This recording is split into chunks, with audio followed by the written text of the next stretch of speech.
नरेंद्र मोदी वालों विरोधी तरह के सूचे देश दी जिहड़ी विरोधी तरह के यही दोष लगाए गए तो विरोधी तरह कह रही हैं कि जो यही भ्रष्टाचार के इल्जाम वाले चाहे अमरिंदर या दूजे लोग हो भाजपा चले जाते दुध उत्ते हो जाते हैं। किहो जी राजनीति कौमी पद्धर से देख रहे हो? कई बार इन्हों के ऑर्डीनेंस कोर्ट चो स्टे हुई है, कई बार इन्हों कोर्ट च मूँह दिखानी पई है, चाहे अपना कुमार विश्वास का केस हो, चाहे तजिंदर बग्गा का हो, चाहे अलका लांबा हो।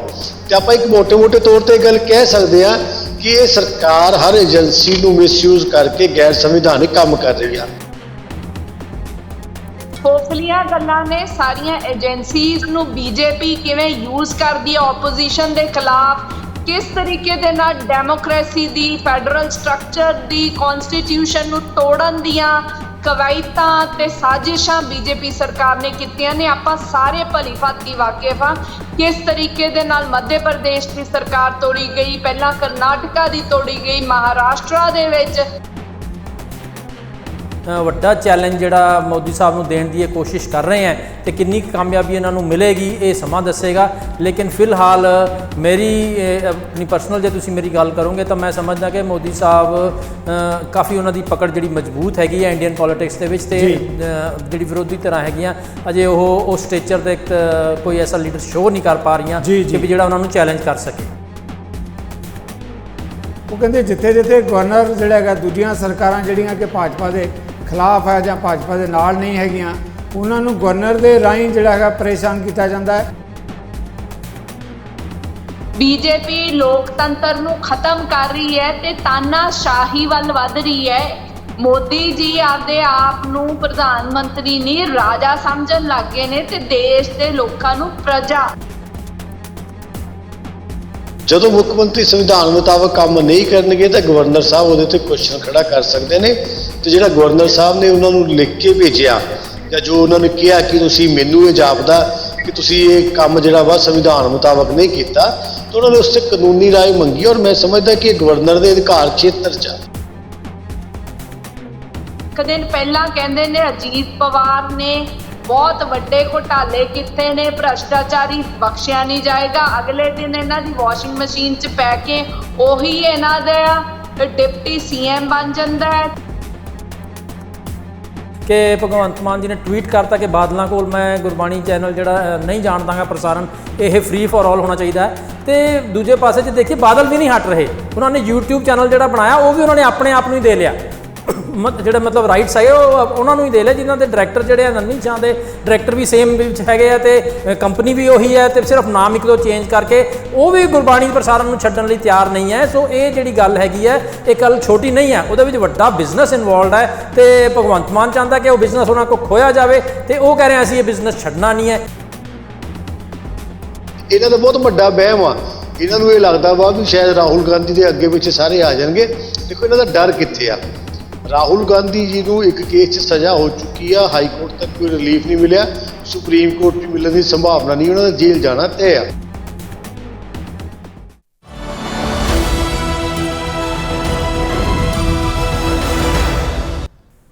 नज़रिया की डेट जगतार सिंह सिद्धू वालों दर्शकों को सत श्री अकाल। अज आप बहस का जोड़ा मुद्दा लै रहे हैं उसदियां राजसी तंदां पंजाब तो लैके कौमी राजनीति के नाल जा जुड़दियां। जे कौमी पद्धर की गल करते हैं तो एक वड्डे अरसे बाद इस देश के अंदर जिहड़ी इस वेले हाकम धिर है भाजपा ते उसदियां सहयोगी धिरां उन्हां दे खिलाफ 24 जिहड़ियां विरोधी धिरां कांग्रेस ਵੱਖ-ਵੱਖ पार्टियां पंजाब चों आप है कौमी पद्धर दीयां होर वड्डियां पार्टियां उन्होंने दूजी मीटिंग जिहड़ी हैगी करके ये गल तय कर दी है कि इंडिया डेमोक्रेटिक अलायंस जिहड़ा हैगा उस नां दे हेठां पार्टियां दा गठजोड़। इक्को सवाल कि अगलियां जिहड़ियां आ रही पार्लीमेंट दी इलैक्शनस हैगियां अगले साल भाजपा नूं दित्ती जाएगी चुनौती। दूजे पासे भाजपा इन्हां मुद्दों ते आखरी है, खास तौर पर प्रधानमंत्री नरेंद्र मोदी की आपां गल करिए वो कहते हैं कि सारे भ्रष्टाचारी पार्टियां जिहड़ियां हैगियां वो अपने बचाव के लिए इकट्ठियां हुई। पंजाब नाल तंदां क्यों जुड़दियां? ਜਦੋਂ ਵਿਰੋਧੀ ਧਿਰਾਂ ਆਖਦੀਆਂ ਕਿ ਕੇਂਦਰ ਵੱਲੋਂ ਜਿੱਥੇ ਵਿਰੋਧੀ ਸਰਕਾਰਾਂ ਹੁੰਦੀਆਂ ਉਹਨਾਂ ਦੀ ਬਾਂਹ ਮਰੋੜੀ ਜਾਂਦੀ ਹੈ ਗਵਰਨਰਾਂ ਦੇ ਰਾਹੀਂ। ਪੰਜਾਬ ਦੇ ਅੰਦਰ ਵੀ ਗਵਰਨਰ ਵਰਸਸ ਮੁੱਖ ਮੰਤਰੀ ਭਗਵੰਤ ਮਾਨ ਉਸ ਨੂੰ ਲੈ ਕੇ ਵੱਡਾ ਮੁੱਦਾ ਇੱਕ ਦਿਨ ਪਹਿਲਾਂ ਦਾ ਬਣਿਆ ਹੋਇਆ। ਮੁੱਦਾ ਤਾਂ ਵੈਸੇ ਪਹਿਲਾਂ ਵੀ ਚੱਲਦਾ ਹੈ, ਪਰ ਹੁਣ ਤਾਜ਼ਾ ਜਿਹੜਾ ਮਾਮਲਾ ਉਸ ਮਾਮਲੇ ਦਾ ਆਪਾਂ ਜ਼ਿਕਰ ਕਰਦੇ ਹਾਂ। ਇਹਨਾਂ ਮੁੱਦਿਆਂ ਦੇ ਕੀ ਪ੍ਰਸਥਿਤੀਆਂ ਬਣਦੀਆਂ ਪੰਜਾਬ ਤੋਂ ਲੈ ਕੇ ਕੌਮੀ ਪੱਧਰ ਦੀ ਰਾਜਨੀਤੀ ਤੱਕ, ਇਹਨਾਂ ਸਾਰੇ ਮਾਮਲਿਆਂ ਤੇ ਮੇਰੇ ਨਾਲ ਪੈਨਲ ਚਰਚਾ ਜਿਹੜੇ ਮਹਿਮਾਨ ਸਾਡੀ ਬੇਨਤੀ ਪ੍ਰਵਾਨ ਕਰਕੇ ਆਏ ਹੈ, ਜੁੜੇ ਹੈ। ਆਓ ਆਪਾਂ ਪਹਿਲਾਂ ਉਹਨਾਂ ਦਾ ਸਵਾਗਤ ਕਰਦੇ ਹਾਂ। ਲੋਕੇਸ਼ ਨਾਰੰਗ ਜੀ ਨੇ, ਭਾਰਤੀ ਜਨਤਾ ਪਾਰਟੀ ਦੇ ਜਾਣੇ ਪਹਿਚਾਣੇ ਚਿਹਰੇ ਬੁਲਾਰੇ ਨੇ। ਇੱਦਾਂ ਹੀ ਅਮਰਤ ਗਿੱਲ ਕਾਂਗਰਸ ਪਾਰਟੀ ਦੇ ਯੁਵਾ ਚਿਹਰਾ ਸਪੋਕਸਪਰਸਨ ਨੇ। ਸ਼੍ਰੋਮਣੀ ਅਕਾਲੀ ਦਲ ਵੱਲੋਂ ਕਦਾਵਰ ਆਗੂ ਤੇ ਸਪੋਕਸਪਰਸਨ ਵਿਰਸਾ ਸਿੰਘ ਵਲਟੋਹਾ ਜੀ। ਇੱਦਾਂ ਹੀ ਜਿਹੜਾ ਸ਼੍ਰੋਮਣੀ ਗੁਰਦੁਆਰਾ ਪ੍ਰਬੰਧਕ ਕਮੇਟੀ ਦੇ ਸਾਬਕਾ ਮੈਂਬਰ ਤੇ ਜਾਣੇ ਪਹਿਚਾਣੇ ਚਿਹਰੇ ਅਮਰਿੰਦਰ ਸਿੰਘ। ਸਾਰੇ ਹੀ ਮਹਿਮਾਨਾਂ ਨੂੰ ਆਪਾਂ ਤੁਹਾਡੇ ਵੱਲੋਂ ਤਹਿ ਦਿਲ ਤੋਂ ਜੀ ਆਖਦੇ ਹਾਂ, ਵੈਲਕਮ ਕਰਦੇ ਹਾਂ। ਅਮਰਤ ਗਿੱਲ, ਆਪਾਂ ਪੰਜਾਬ ਦੇ ਮੁੱਦੇ ਦੀ ਵੀ ਗੱਲ ਕਰਾਂਗੇ, ਪਰ ਜੇ ਕੌਮੀ ਪੱਧਰ ਦੀ ਆਪਾਂ ਗੱਲ ਕਰਦੇ ਹਾਂ ਤਾਂ ਜਿਸ ਕਦਰ ਜਿਹੜੀਆਂ ਵਿਰੋਧੀ ਪਾਰਟੀਆਂ ਨੇ ਮੀਟਿੰਗ ਕਰਕੇ ਇੰਡੀਆ ਦੇ ਬੈਨਰ ਹੇਠਾਂ ਆਪਣਾ ਗੱਠਜੋੜ ਪਲੇਟਫਾਰਮ ਖੜਾ ਕੀਤਾ ਹੈ, ਸਿੱਧੇ ਤੌਰ ਤੇ ਪ੍ਰਧਾਨ ਮੰਤਰੀ ਨਰਿੰਦਰ ਮੋਦੀ ਨੇ ਅਟੈਕ ਕੀਤਾ ਹੈ ਕਿ ਭ੍ਰਿਸ਼ਟਾਚਾਰੀ ਲੋਕ ਇਕੱਠੇ ਹੋਏ ਇੱਕ ਜਗ੍ਹਾ ਦੇ ਉੱਤੇ, ਇਹਨਾਂ ਦਾ ਹੋਰ ਏਜੰਡਾ ਹੀ ਕੋਈ ਨਹੀਂ। ਲੱਖਾਂ ਲੱਖਾਂ ਕਰੋੜਾਂ ਰੁਪਏ ਦਾ ਭ੍ਰਿਸ਼ਟਾਚਾਰ, ਜਿੰਨਾ ਵੱਡਾ ਭ੍ਰਿਸ਼ਟਾਚਾਰੀ ਉਨਾ ਹੀ ਵੱਡਾ ਸਨਮਾਨ, ਇਹ ਕਿਹਾ ਗਿਆ ਮੁਲਕ ਦੇ ਪ੍ਰਧਾਨ ਮੰਤਰੀ ਵੱਲੋਂ। ਅਮਰਤ ਗਿੱਲ ਜੀ, ਦੇਖੋ, ਇਹ ਸਟੇਟਮੈਂਟ ਜਿਹੜੀ ਹੈ ਦੇਸ਼ ਦੇ ਪ੍ਰਧਾਨ ਮੰਤਰੀ ਜੀ ਨੂੰ ਸ਼ੋਭਾ ਨਹੀਂ ਦਿੰਦੀ ਹੈਗੀ, ਕਿਉਂਕਿ ਉਹਨਾਂ ਦੇ ਜਿਹੜੇ ਬਿਆਨ ਨੇ, ਪਹਿਲਾਂ ਉਹ ਭ੍ਰਿਸ਼ਟਾਚਾਰੀ ਕਹਿੰਦੇ ਨੇ ਤੇ ਫਿਰ ਉਹ ਆਪਣੀ ਪਾਰਟੀ ਦੇ ਵਿੱਚ ਹੀ ਲੈ ਆਉਂਦੇ ਨੇ। ਉਹਨਾਂ ਨੂੰ ਭ੍ਰਿਸ਼ਟਾਚਾਰੀ ਕਿਹਾ ਗਿਆ, 2 ਲੱਖ ਕਰੋੜ ਦਾ ਉਹਨਾਂ ਦੇ ਉੱਤੇ ਭ੍ਰਿਸ਼ਟਾਚਾਰ ਦਾ ਇਲਜ਼ਾਮ ਲਗਾਇਆ ਗਿਆ ਤੇ ਫਿਰ ਉਹ ਬੀਜੇਪੀ ਅਲਾਇੰਸ ਸ਼ਾਮਿਲ ਹੋ ਜਾਂਦੇ ਨੇ, ਉਹਨਾਂ ਨੂੰ ਫਾਈਨੈਂਸ ਮਿਨਿਸਟਰ ਬਣਾਇਆ ਜਾਂਦਾ। ਤਾਂ ਇਹ ਸਭ ਖੋਖਲੀਆਂ ਗੱਲਾਂ ਨੇ। ਸਾਰੀਆਂ ਏਜੰਸੀਜ਼ ਨੂੰ ਬੀਜੇਪੀ ਕਿਵੇਂ ਯੂਜ਼ ਕਰਦੀ ਹੈ ਆਪੋਜੀਸ਼ਨ ਦੇ ਖਿਲਾਫ, ਕਿਸ ਤਰੀਕੇ ਦੇ ਨਾਲ ਡੈਮੋਕ੍ਰੇਸੀ ਦੀ, ਫੈਡਰਲ ਸਟਰਕਚਰ ਦੀ, ਕਨਸਟੀਟਿਊਸ਼ਨ ਨੂੰ ਤੋੜਨ ਦੀਆਂ ਕਵਾਇਤਾਂ ਤੇ ਸਾਜ਼ਿਸ਼ਾਂ ਬੀਜੇਪੀ ਸਰਕਾਰ ਨੇ ਕੀਤੀਆਂ ਨੇ। ਆਪਾਂ ਸਾਰੇ ਭਲੀ ਭਾਂਤੀ ਵਾਕਿਫ ਹਾਂ ਕਿਸ ਤਰੀਕੇ ਦੇ ਨਾਲ ਮੱਧ ਪ੍ਰਦੇਸ਼ ਦੀ ਸਰਕਾਰ ਤੋੜੀ ਗਈ, ਪਹਿਲਾਂ ਕਰਨਾਟਕਾ ਦੀ ਤੋੜੀ ਗਈ, ਮਹਾਰਾਸ਼ਟਰਾ ਦੇ ਵਿੱਚ ਭ੍ਰਿਸ਼ਟਾਚਾਰ ਦੇ ਮੁੱਦੇ ਤੇ ਜਦੋਂ ਅਮਰਿੰਦਰ ਦੇ ਮਾਮਲੇ ਤੇ, ਜਿੱਦਾਂ ਹੋਰ ਦੂਜੇ ਮਾਮਲੇ ਤੇ ਪਹਿਲੀਆਂ ਸਰਕਾਰਾਂ ਤੇ ਦੋਸ਼ ਲੱਗਦੇ ਰਹੇ ਆ, ਤੇ ਹੁਣ ਪ੍ਰਧਾਨ ਮੰਤਰੀ ਨਰਿੰਦਰ ਮੋਦੀ ਵੱਲੋਂ ਵਿਰੋਧੀ ਧਿਰਾਂ ਦੇ ਸਮੁੱਚੇ ਦੇਸ਼ ਦੀਆਂ ਜਿਹੜੀ ਵਿਰੋਧੀ ਧਿਰਾਂ ਦੇ ਇਹੀ ਦੋਸ਼ ਲਗਾਏ ਗਏ ਆ ਤੇ ਵਿਰੋਧੀ ਧਿਰਾਂ ਕਹਿ ਰਹੀਆਂ ਕਿ ਜਦੋਂ ਇਹੀ ਭ੍ਰਿਸ਼ਟਾਚਾਰ ਦੇ ਇਲਜ਼ਾਮ ਵਾਲੇ, ਚਾਹੇ ਅਮਰਿੰਦਰ ਜਾਂ ਦੂਜੇ ਲੋਕ ਹੋਣ, ਭਾਜਪਾ ਚਲੇ ਜਾਂਦੇ, ਦੁੱਧ ਧੋਤੇ ਹੋ ਜਾਂਦੇ ਆ। ਕਿਹੋ ਜਿਹੀ ਰਾਜਨੀਤੀ ਕੌਮੀ ਪੱਧਰ ਤੇ ਦੇਖ ਰਹੇ ਹੋ? ਸਿੱਧੂ ਸਾਹਿਬ, ਦੇਖੋ, ਅਜੇ ਮੈਂ ਸਮਝਦਾ ਕਿ ਵੀ 2024 ਦੀ ਜਿਹੜੀ ਇਲੈਕਸ਼ਨ ਆਣੀ ਹੈ, ਜਿਹੜੀ ਡਿਊ ਹੈ 4-5 ਮਹੀਨੇ ਦੇ ਵਿੱਚ, ਜਿਉਂ ਦਿਨ ਨੇੜੇ ਆਏਗਾ ਇਸ ਤਰੀਕੇ ਦੀਆਂ ਚੀਜ਼ਾਂ ਸਾਨੂੰ ਹੋਰ ਵੀ ਦੇਖਣ ਨੂੰ ਬਹੁਤ ਸਾਰੀਆਂ ਮਿਲਣਗੀਆਂ ਤੇ ਇਹ ਐਲੀਗੇਸ਼ਨ ਤੇ ਕਾਊਂਟਰ ਐਲੀਗੇਸ਼ਨ ਦਾ ਦੌਰ ਚੱਲੇਗਾ। ਇਸ ਨੂੰ ਆਪਾਂ ਨੂੰ ਇਸੇ ਸਪਿਰਿਟ ਦੇ ਵਿੱਚ ਦੇਖਣਾ ਚਾਹੀਦਾ। ਲੋਕੀ ਆਪਣੀਆਂ ਪਾਰਟੀਆਂ ਵੀ ਚੇਂਜ ਕਰਨਗੇ, ਇੱਧਰੋਂ ਉੱਧਰੋਂ ਜਾਣਗੇ, ਨਵੇਂ ਅਲਾਇੰਸ ਬਣਨਗੇ। ਸੋ ਮੈਂ ਇਹ ਸਮਝਦਾ ਕਿ ਬਈ ਇਹ ਜਿਹੜੇ 4-5 ਮਹੀਨੇ ਹੋਣਗੇ, ਇਹਦੇ ਵਿੱਚ ਸਾਰੀ ਮਤਲਬ ਰੀਆਰਗਨਾਈਜੇਸ਼ਨ ਹੋਏਗੀ ਸਾਰੀ ਪੋਲੀਟੀਕਲ ਪਾਰਟੀਜ਼ ਦੀ। ਤੇ ਮੈਂ ਸਮਝਦਾ ਕਿ ਬਈ ਵੱਡਾ ਚੈਲੰਜ ਜਿਹੜਾ ਮੋਦੀ ਸਾਹਿਬ ਨੂੰ ਦੇਣ ਦੀ ਇਹ ਕੋਸ਼ਿਸ਼ ਕਰ ਰਹੇ ਹੈ ਤੇ ਕਿੰਨੀ ਕਾਮਯਾਬੀ ਇਹਨਾਂ ਨੂੰ ਮਿਲੇਗੀ ਇਹ ਸਮਾਂ ਦੱਸੇਗਾ। ਲੇਕਿਨ ਫਿਲਹਾਲ ਮੇਰੀ ਆਪਣੀ ਪਰਸਨਲ ਜੇ ਤੁਸੀਂ ਮੇਰੀ ਗੱਲ ਕਰੋਗੇ ਤਾਂ ਮੈਂ ਸਮਝਦਾ ਕਿ ਮੋਦੀ ਸਾਹਿਬ ਕਾਫੀ ਉਹਨਾਂ ਦੀ ਪਕੜ ਜਿਹੜੀ ਮਜ਼ਬੂਤ ਹੈਗੀ ਹੈ ਇੰਡੀਅਨ ਪੋਲਿਟਿਕਸ ਦੇ ਵਿੱਚ, ਤੇ ਜਿਹੜੀ ਵਿਰੋਧੀ ਧਿਰਾਂ ਹੈਗੀਆਂ ਅਜੇ ਉਹ ਸਟੇਚਰ ਦੇ ਕੋਈ ਐਸਾ ਲੀਡਰ ਸ਼ੋਅ ਨਹੀਂ ਕਰ ਪਾ ਰਹੀਆਂ ਕਿ ਵੀ ਜਿਹੜਾ ਉਹਨਾਂ ਨੂੰ ਚੈਲੰਜ ਕਰ ਸਕੇ। ਓਕੇ ਬਲਟੋਹਾ ਜੀ, ਮੇਰੀ ਆਵਾਜ਼ ਆ ਰਹੀ ਹੈ ਤੁਹਾਨੂੰ? ਜੀ ਆ ਰਹੀ ਹੈ ਜੀ। ਜੀ ਬਲਟੋਹਾ ਸਾਹਿਬ, ਜੇ ਆਪਾਂ ਪੰਜਾਬ ਦੇ ਮੁੱਦੇ ਤੇ ਵਿਰੋਧੀ ਤਰ੍ਹਾਂ ਦੀ ਜਾਂ ਪੋਲੀਟਿਕਸ ਦੀ ਗੱਲ ਕਰਦੇ ਹਾਂ, ਹੁਣ ਗਵਰਨਰ ਨੇ ਜਿਹੜਾ ਇੱਕ ਦਿਨ ਪਹਿਲਾਂ ਪੱਤਰ ਲਿਖਿਆ, ਉਹਦੀਆਂ ਤੰਦਾਂ ਵੀ ਰਾਜਨੀਤੀ ਨਾਲ ਜਾ ਕੇ ਜੁੜਦੀਆਂ ਹੈ। ਆਮ ਆਦਮੀ ਪਾਰਟੀ ਇਹ ਕਹਿ ਰਹੀ ਹੈ ਕਿ ਗਵਰਨਰ ਦੇ ਰਾਹੀਂ ਜਿਸ ਤਰੀਕੇ ਦੇ ਨਾਲ ਦੂਜੀਆਂ ਵਿਰੋਧੀ ਤਰ੍ਹਾਂ ਦੀਆਂ ਸਰਕਾਰਾਂ ਹੈ ਉਹਨਾਂ ਦੀ ਬਾਂਹ ਮਰੋੜੀ ਜਾਂਦੀ ਹੈ।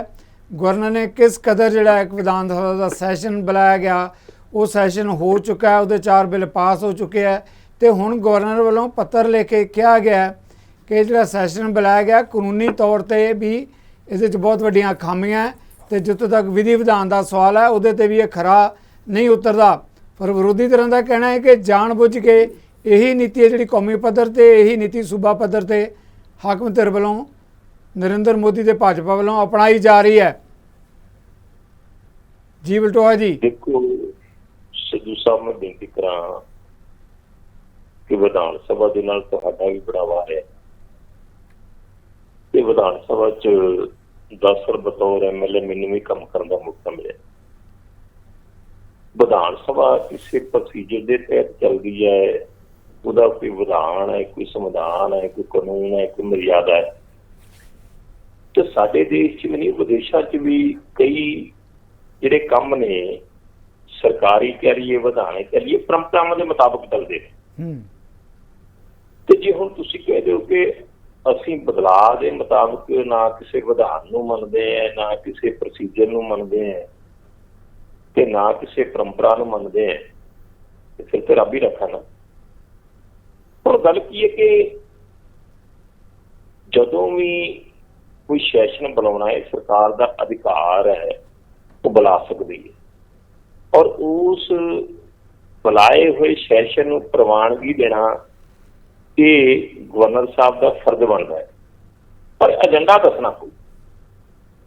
ਇਸ ਏਜੰਡੇ ਲਈ ਅਸੀਂ ਜਿਹੜਾ ਹੈ ਵਿਧਾਨ ਸਭਾ ਦਾ ਸੈਸ਼ਨ ਬੁਲਾ ਰਹੇ ਹਾਂ, ਉਸ ਚੀਜ਼ ਨੂੰ ਲੈ ਕੇ ਜਿਹੜੇ ਗਵਰਨਰ ਸਾਹਿਬ ਪ੍ਰਵਾਨਗੀ ਦੇਣ ਜੀ। ਹੁਣ ਇਹਦੇ ਚ ਕੀ ਹੈ ਕਿ ਇੱਕ ਨਵੀਂ ਫਿਰਤ ਜਿਹੜੀ ਹੈ ਪੂਰੀ ਕਦੇ ਅਸੀਂ ਸੁਣੀ ਹੀ ਨਹੀਂ ਸੀ, ਪੂਰੇ ਹਿੰਦੁਸਤਾਨ 'ਚ ਕਿਤੇ ਨਹੀਂ ਸੀ ਹੈਗੀ ਕਿ ਤੁਸੀਂ ਵਿਧਾਨ ਸਭਾ ਦਾ ਬਜਟ ਇਜਲਾਸ ਸੱਦੇ ਜੇ ਤੇ ਬਜਟ ਇਜਲਾਸ ਦਾ ਜਿਹੜਾ ਬਿਜ਼ਨਸ ਹੈ ਟੋਟਲ ਮੁਕੰਮਲ ਕਰਨ ਤੋਂ ਬਾਅਦ, ਹਾਂਜੀ, ਉਹਦੇ ਖਾਤਮੇ ਤੋਂ ਬਾਅਦ ਤੁਸੀਂ ਵਿਧਾਨ ਸਭਾ ਦਾ ਹਾਊਸ ਉਠਾ ਦਿੰਦੇ ਜੇ। ਪਰ ਜਿਹੜੀ ਇੱਕ ਪ੍ਰਥਾ ਹੈ ਕਿ ਹਾਊਸ ਜਿਹੜਾ ਆ ਅਣਮਿੱਥੇ ਸਮੇਂ ਲਈ ਮੁਲਤਵੀ ਕੀਤਾ ਜਾਂਦਾ ਆ, ਉਹ ਨਹੀਂ ਤੁਸੀਂ ਕਰਦੇ। ਤੇ ਤੁਸੀਂ ਉਸੇ ਆੜ ਦੇ ਵਿੱਚ ਹੀ ਇੱਕ ਦੁਬਾਰਾ ਜਿਹੜਾ ਸੈਸ਼ਨ ਜਿਹੜਾ ਆ 2 ਦਿਨ ਦਾ ਕਾਲ ਕਰ ਦਿੰਦੇ। ਹੁਣ ਜੇ ਤੁਸੀਂ ਪਿਛਲਾ ਬਿਜ਼ਨਸ ਕਲੀਅਰ ਕਰਨ ਵਾਸਤੇ ਸੱਦਿਆ ਆ ਤੇ ਫਿਰ ਤੁਹਾਨੂੰ ਕਹਿਣਾ ਪਊਗਾ ਕਿ ਬਜਟ ਸੈਸ਼ਨ ਦਾ ਜਿਹੜਾ ਇਹ ਹਿੱਸਾ ਆ, ਕਿਉਂਕਿ ਬਜਟ ਸੈਸ਼ਨ ਦੇ ਵਿੱਚ ਬਿਜ਼ਨਸ ਰਹਿ ਗਿਆ ਸੀ, ਅਸੀਂ ਉਹ ਕਲੀਅਰ ਕਰਨਾ। ਤੇ ਦੂਸਰੇ ਬੰਨੇ ਤੁਸੀਂ ਕਹਿ ਰਹੇ ਜੇ ਕਿ ਅਸੀਂ ਸਪੈਸ਼ਲ ਸੈਸ਼ਨ ਜਿਹੜਾ ਆ ਉਹ ਸੱਦਿਆ ਹੈ। ਸਪੈਸ਼ਲ ਸੈਸ਼ਨ ਤੁਸੀਂ ਵੀ ਦੇਖੋਗੇ, ਮੁੱਖ ਮੰਤਰੀ ਸਾਹਿਬ ਵੀ ਕਹਿ ਰਹੇ ਨੇ, ਸਰਕਾਰ ਵੀ ਕਹਿ ਰਹੀ ਹੈ, 4 ਤੇ ਸਪੈਸ਼ਲ ਸੈਸ਼ਨ ਜਿਹੜਾ ਆ ਉਹਦੇ ਵਾਸਤੇ ਸ਼ਬਦ ਵਰਤਿਆ ਜਾ ਰਿਹਾ। ਹੁਣ ਗਵਰਨਰ ਸਾਹਿਬ ਆਪਣੀ ਥਾਂ ਤੇ ਸਹੀ ਨੇ ਕਿ ਗਵਰਨਰ ਸਾਹਿਬ ਕਹਿੰਦੇ ਆ ਕਿ ਭਾਈ ਤੁਸੀਂ ਤਾਂ ਕੋਈ ਮਨਜ਼ੂਰੀ ਲਈ ਹੀ ਨਹੀਂ, ਤੁਸੀਂ ਤਾਂ ਕੋਈ ਦੱਸਿਆ ਹੀ ਨਹੀਂ। ਜਿਹੜਾ ਆ ਹਾਊਸ ਜਿਹੜਾ ਤੁਸੀਂ ਸੱਦਿਆ ਆ ਇਹ ਗੈਰ ਸੰਵਿਧਾਨਕ ਹੈ। ਜੀ ਜੀ ਬਲਟੋਆ ਜੀ, ਬਿਲਕੁਲ ਜਿਹੜਾ ਹੈਗਾ ਤੁਹਾਡਾ ਵਿਊ ਪੁਆਇੰਟ ਹੈ। ਪਰ ਇੱਕ ਸਵਾਲ ਮੈਂ ਜ਼ਰੂਰ ਲੈਣਾ ਚਾਹਾਂਗਾ, ਬਾਕੀ ਮਹਿਮਾਨਾਂ ਤੋਂ ਵੀ ਆਪਾਂ ਫਿਰ ਸਵਾਲ ਲੈਣਾ ਹੈ। ਉਹ ਇਹ ਹੈ ਕਿ ਵਿਰੋਧੀ ਧਿਰਾਂ ਹੁਣ ਪੰਜਾਬ ਦੇ ਵਿੱਚ ਬੇਸ਼ੱਕ ਹਾਕਮ ਧਿਰ ਹੈ, ਪਰ ਕੌਮੀ ਪੱਧਰ 'ਤੇ ਉਹ ਕਹਿੰਦੇ ਸਾਡਾ ਵਿਰੋਧੀ ਧਿਰ ਦਾ ਦਰਜਾ ਹੈਗਾ, ਵਿਰੋਧੀ ਪਾਰਟੀਆਂ ਦੇ ਨਾਲ ਉਹਨਾਂ ਦਾ ਸਾਂਝ ਹੈਗੀ ਹੈ। ਉਹ ਕਹਿੰਦੇ ਜਿੱਥੇ ਜਿੱਥੇ ਗਵਰਨਰ ਜਿਹੜਾ ਹੈਗਾ ਦੂਜੀਆਂ ਸਰਕਾਰਾਂ ਜਿਹੜੀਆਂ ਕਿ ਭਾਜਪਾ ਦੇ ਖਿਲਾਫ ਹੈ ਜਾਂ ਭਾਜਪਾ ਦੇ ਨਾਲ ਨਹੀਂ ਹੈਗੀਆਂ, ਉਹਨਾਂ ਨੂੰ ਗਵਰਨਰ ਦੇ ਰਾਹੀਂ ਜਿਹੜਾ ਹੈਗਾ ਪਰੇਸ਼ਾਨ ਕੀਤਾ ਜਾਂਦਾ ਹੈ। ਇਹੀ ਤਰੀਕਾ ਕਹਿੰਦੇ ਪੰਜਾਬ 'ਚ ਅਪਣਾਇਆ ਜਾ ਰਿਹਾ ਹੈ। ਸੈਸ਼ਨ ਬੁਲਾਉਣ ਦੀ ਗੱਲ ਠੀਕ ਹੈ, ਉਹ ਕਹਿੰਦੇ ਜਾਣ ਬੁੱਝ ਕੇ ਜਿਹੜਾ ਹੈ ਪਰੇਸ਼ਾਨੀ ਕੀ ਖੜੀ ਕੀਤੀ ਜਾ ਰਹੀ ਹੈ। ਅੱਜ ਇੰਡੀਆ ਡੈਮੋਕ੍ਰੈਟਿਕ ਅਲਾਈਅੰਸ ਦਾ ਦੂਜੀ ਮੀਟਿੰਗ ਹੋਈ ਹੈ। ਪਹਿਲਾਂ ਹੋਈ ਸੀ ਪਟਨਾ ਸਾਹਿਬ ਤੇ ਦੂਜੀ ਅੱਜ ਹੋਈ ਹੈ, ਜਿਹਦੇ ਵਿੱਚ 26 ਰੀਜਨਲ ਪਾਰਟੀ ਤੇ ਕਾਂਗਰਸ ਨੇ ਸਾਰਿਆਂ ਨੇ ਮਿਲ ਕੇ ਮੀਟਿੰਗ ਕੀਤੀ ਹੈ। ਇਹ ਜਿਹੜੀ ਮੀਟਿੰਗ ਹੈ ਇਹ ਕਰਨੀ ਕਿਉਂ ਪਈ? ਕਿਉਂਕਿ ਦੇਸ਼ ਦੇ ਕਨਸਟੀਟਿਊਸ਼ਨ ਨੂੰ, ਸੰਵਿਧਾਨ ਨੂੰ ਖਤਰਾ ਹੈ ਬੀਜੇਪੀ ਤੋਂ। ਬੀਜੇਪੀ ਲੋਕਤੰਤਰ ਨੂੰ ਖਤਮ ਕਰ ਰਹੀ ਹੈ ਤੇ ਤਾਨਾਸ਼ਾਹੀ ਵੱਲ ਵੱਧ ਰਹੀ ਹੈ। ਮੋਦੀ ਜੀ ਆਪਦੇ ਆਪ ਨੂੰ ਪ੍ਰਧਾਨ ਮੰਤਰੀ ਨਹੀਂ ਰਾਜਾ ਸਮਝਣ ਲੱਗ ਗਏ ਨੇ ਤੇ ਦੇਸ਼ ਦੇ ਲੋਕਾਂ ਨੂੰ ਪ੍ਰਜਾ, ਅਸੀਂ ਸਿਟੀਜ਼ਨਸ ਤੋਂ ਹੁਣ ਪ੍ਰਜਾ ਆ ਗਏ ਆ। ਕਿਉਂਕਿ ਜਿੱਥੇ ਉਹਨਾਂ ਦਾ ਜਿਹੋ ਜਿਹਾ ਬਿਆਨ ਹੁੰਦਾ ਹੈ ਉਹ ਆਪਦੀ ਮਰਜ਼ੀ ਨਾਲ ਬਿਆਨ ਦਿੰਦੇ ਨੇ। ਇੱਕ ਦਿਨ ਪਹਿਲਾਂ ਕਹਿੰਦੇ ਨੇ ਅਜੀਤ ਪਵਾਰ ਨੇ ਬਹੁਤ ਵੱਡੇ ਘੁਟਾਲੇ ਕੀਤੇ ਨੇ, ਭ੍ਰਸ਼ਟਾਚਾਰੀ ਬਖਸ਼ਿਆ ਨਹੀਂ ਜਾਏਗਾ। ਅਗਲੇ ਦਿਨ ਇਹਨਾਂ ਦੀ ਵਾਸ਼ਿੰਗ ਮਸ਼ੀਨ 'ਚ ਪੈ ਕੇ ਉਹੀ ਇਹਨਾਂ ਦਾ ਡਿਪਟੀ CM ਬਣ ਜਾਂਦਾ ਹੈ ਤੇ ਉਹਨੂੰ ਹੀ ਇਹ ਫਾਈਨੈਂਸ ਮਿਨਿਸਟਰ ਬਣਾ ਦਿੰਦੇ ਨੇ। ਤਾਂ ਇਸ ਚੀਜ਼ ਨੂੰ ਸੋਚਣ ਦੀ ਲੋੜ ਹੈ। ਔਰ ਵਿਰੋਧੀ, ਤੁਸੀਂ ਹੁਣ ਵੀ ਆਪਾਂ ਗੱਲ ਕਰਦੇ ਸੀਗੇ ਵੀ ਕੁੱਲ ਮਿਲਾ ਕੇ 26 ਪਾਰਟੀਆਂ ਦੀ 11 ਸੂਬਿਆਂ 'ਚ ਸਰਕਾਰ ਹੈ ਔਰ ਜ਼ਿਆਦਾਤਰ ਕਨਫਲਿਕਟ ਗਵਰਨਰ ਤੇ ਸਟੇਟ ਆਪੋਜੀਸ਼ਨ ਪਾਰਟੀਆਂ ਨੇ। ਜਿੱਥੇ ਬੀਜੇਪੀ ਦੀ ਸਰਕਾਰ ਹੈ ਤੇ ਜਿੱਥੇ ਗਵਰਨਰ ਹੈ ਉੱਥੇ ਜ਼ਿਆਦਾ ਦਿੱਕਤ ਹੈ ਨਹੀਂ, ਪਰ ਇਹ ਲੜਾਈ ਜਿਹੜੀ ਹੈ ਫੈਡਰਲ ਸਟਰਕਚਰ ਦੀ ਲੜਾਈ ਹੈ, ਇਹ ਮਾਈਨੋਰਿਟੀਜ਼ ਨੂੰ ਬਚਾਉਣ ਦੀ ਲੜਾਈ ਹੈ, ਇਹ ਕਨਸਟੀਟਿਊਸ਼ਨ ਨੂੰ ਬਚਾਉਣ ਦੀ ਲੜਾਈ ਹੈ। ਤੇ ਇਸ ਲੜਾਈ ਦੇ ਵਿੱਚ ਇੰਡੀਆ ਜਿੱਤੂਗਾ ਕਿਉਂਕਿ ਇਹਦੇ ਵਿੱਚ ਤਾਨਾਸ਼ਾਹੀ ਦੀ ਹਾਰ ਹੋਏਗੀ। ਜਿਸ ਤਰੀਕੇ ਦੇ ਨਾਲ ਏਜੰਸੀਜ਼ ਦਾ ਮਿਸਯੂਜ਼ ਹੋ ਰਿਹਾ ਹੈ, ਅੱਜ ਵੀ ਹੋ ਰਿਹਾ ਹੈ, ਕੱਲ ਵੀ ਹੋ ਰਿਹਾ ਸੀਗਾ, ਔਰ ਉਹਨੂੰ ਆਪਾਂ ਵੇਖਿਆ ਮੱਧ ਪ੍ਰਦੇਸ਼ 'ਚ ਕਿਸ ਤਰੀਕੇ ਦੇ ਨਾਲ ਲੋਕਾਂ ਦੇ ਲੋਕਤੰਤਰ ਦੀ ਹੱਤਿਆ ਕੀਤੀ ਗਈ, ਬਣੀ ਸਰਕਾਰ ਤੋੜੀ ਗਈ। ਉਸ ਤੋਂ ਬਾਅਦ ਕਰਨਾਟਕਾ ਦੇ ਵਿੱਚ, ਔਰ ਹਾਸੋਹੀਣੀ ਗੱਲ ਤਾਂ ਮਹਾਰਾਸ਼ਟਰ ਦੇ ਵਿੱਚ ਹੋਈ। ਪਹਿਲਾਂ ਸ਼ਿਵ ਸੈਨਾ ਨੂੰ ਤੋੜਿਆ ਗਿਆ, ਉਹਨਾਂ ਦੇ ਲੀਡਰ ਨੂੰ ਮੁੱਖ ਮੰਤਰੀ ਬਣਾਇਆ ਗਿਆ, ਫਿਰ ਐਨਸੀਪੀ ਨੂੰ ਤੋੜਿਆ ਗਿਆ, ਹਾਲਾਂਕਿ ਜ਼ਰੂਰਤ ਨਹੀਂ ਸੀਗੀ, ਤੋੜਿਆ ਗਿਆ। ਫਿਰ ਅਜੀਤ ਪਵਾਰ ਨੂੰ ਫਾਈਨੈਂਸ ਮਿਨਿਸਟਰ ਬਣਾਇਆ ਗਿਆ ਜੀ। ਤੋ ਮੋਦੀ ਜੀ ਦੀ ਕਹਿਣੀ ਤੇ ਕਥਨੀ ਦੇ ਵਿੱਚ ਨਾ ਬਹੁਤ ਫਰਕ ਹੈ ਤੇ ਬਹੁਤ ਜ਼ਿਆਦਾ ਡਰ ਤੇ ਘਬਰਾਹਟ ਹੈ। ਹੁਣ ਅਕਾਲੀ ਦਲ ਵਿਰਸਾ ਸਿੰਘ ਵਲਟੋਹਾ ਜੀ ਬੈਠੇ ਸੀਗੇ ਕਿ ਸਭ ਤੋਂ ਪੁਰਾਣਾ ਐਲੀ ਸੀਗਾ ਬੀਜੇਪੀ ਦਾ ਅਕਾਲੀ ਦਲ, ਸਭ ਤੋਂ ਪੁਰਾਣਾ ਹੈ। ਜੇ ਬੀਜੇਪੀ ਦੇ ਨਾਲ ਕੋਈ ਖੜਾ, ਕੀ ਅੱਜ ਬੀਜੇਪੀ ਅਕਾਲੀ ਦਲ ਨੂੰ ਸਪੋਰਟ ਕਰਦੀ ਹੈ? ਤਾਂ ਇਹਨਾਂ ਦੀ ਇੱਕ ਪਾਲਿਸੀ ਹੈ ਵੀ ਯੂਜ਼ ਐਂਡ ਥਰੋ, ਇਸਤੇਮਾਲ ਕਰੋ, ਤੋੜੋ, ਉਹਨਾਂ ਦੇ ਵਿੱਚੋਂ ਬੰਦਿਆਂ ਨੂੰ ਆਪਦੇ ਵੱਲ ਕਰੋ, ਆਪਦੀ ਧਿਰ ਨੂੰ ਮਜ਼ਬੂਤ ਕਰੋ ਤੇ ਅੱਗੇ ਚੱਲੋ। ਔਰ ਹੁਣ ਤੁਹਾਡਾ ਵਿਊ ਪੁਆਇੰਟ ਆ ਗਿਆ। Thank you very much Valtoha ਜੀ, ਤੁਹਾਡਾ ਲਿੰਕ ਕੱਟ ਗਿਆ ਸੀ, ਮੈਂ ਆਉਣਾ ਤੁਹਾਡੇ ਵੱਲ ਵੀ। ਆਪਾਂ ਉਸ ਤੋਂ ਪਹਿਲਾਂ ਨਾਰੰਗ ਸਾਹਿਬ, ਇਸ ਮੁੱਦੇ ਤੇ ਨਾਰੰਗ ਸਾਹਿਬ ਜਿਸ ਮਾਮਲੇ ਦੀ ਗੱਲ ਕੀਤੀ ਜਾ ਰਹੀ ਹੈ, ਇਹ ਠੀਕ ਹੈ ਕਿ ਪ੍ਰਧਾਨ ਮੰਤਰੀ ਨੇ ਵਿਰੋਧੀ ਧਿਰਾਂ ਤੇ ਅਟੈਕ ਕੀਤਾ। ਵਿਰੋਧੀ ਧਿਰਾਂ ਦਾ ਵੀ ਕਹਿਣਾ ਹੈ ਕਿ ਪ੍ਰਧਾਨ ਮੰਤਰੀ ਦਾ ਤਾਨਾਸ਼ਾਹੀ ਰਵੱਈਆ ਹੈ, ਜਿੱਥੇ ਵੀ ਵਿਰੋਧੀ ਸਰਕਾਰਾਂ ਗਵਰਨਰ ਦੇ ਰਾਹੀਂ ਉਹਨਾਂ ਦੀਆਂ ਬਾਹਾਂ ਮਰੋੜੀਆਂ ਜਾਂਦੀਆਂ ਔਰ ਜਿਹੜਾ ਹੈਗਾ ਸਰਕਾਰਾਂ ਨੂੰ ਚੱਲਣ ਨਹੀਂ ਦਿੱਤਾ ਜਾਂਦਾ। ਇਹ ਕਹਿੰਦੇ ਫੈਡਰਲ ਢਾਂਚੇ ਦੀ ਲੜਾਈ ਹੈ, ਉਹਦੀ ਰੱਖਿਆ ਦੀ ਲੜਾਈ ਹੈ। ਸਿੱਧੂ ਸਾਹਿਬ, ਸਭ ਤੋਂ ਪਹਿਲਾਂ ਤਾਂ ਜਿਹੜੀ ਪੰਜਾਬ ਦੀ ਤੁਸੀਂ ਗੱਲ ਕਰਦੇ ਹੋ ਜੀ, ਵਲਟੋਹਾ ਜੀ ਨੇ ਤੁਹਾਨੂੰ ਕਾਫੀ ਡਿਟੇਲ 'ਚ ਦੱਸਤਾ, ਪਰ ਫਿਰ ਵੀ ਮੈਂ ਤੁਹਾਨੂੰ ਇੱਕੋ ਹੀ ਗੱਲ 'ਚ ਖਤਮ ਕਰੂੰਗਾ ਕਿ ਸੰਵਿਧਾਨਿਕ ਔਰ ਗੈਰ ਸੰਵਿਧਾਨਿਕ ਕੰਮ ਦੋ ਚੀਜ਼ਾਂ 'ਚ ਫਰਕ ਹੁੰਦਾ।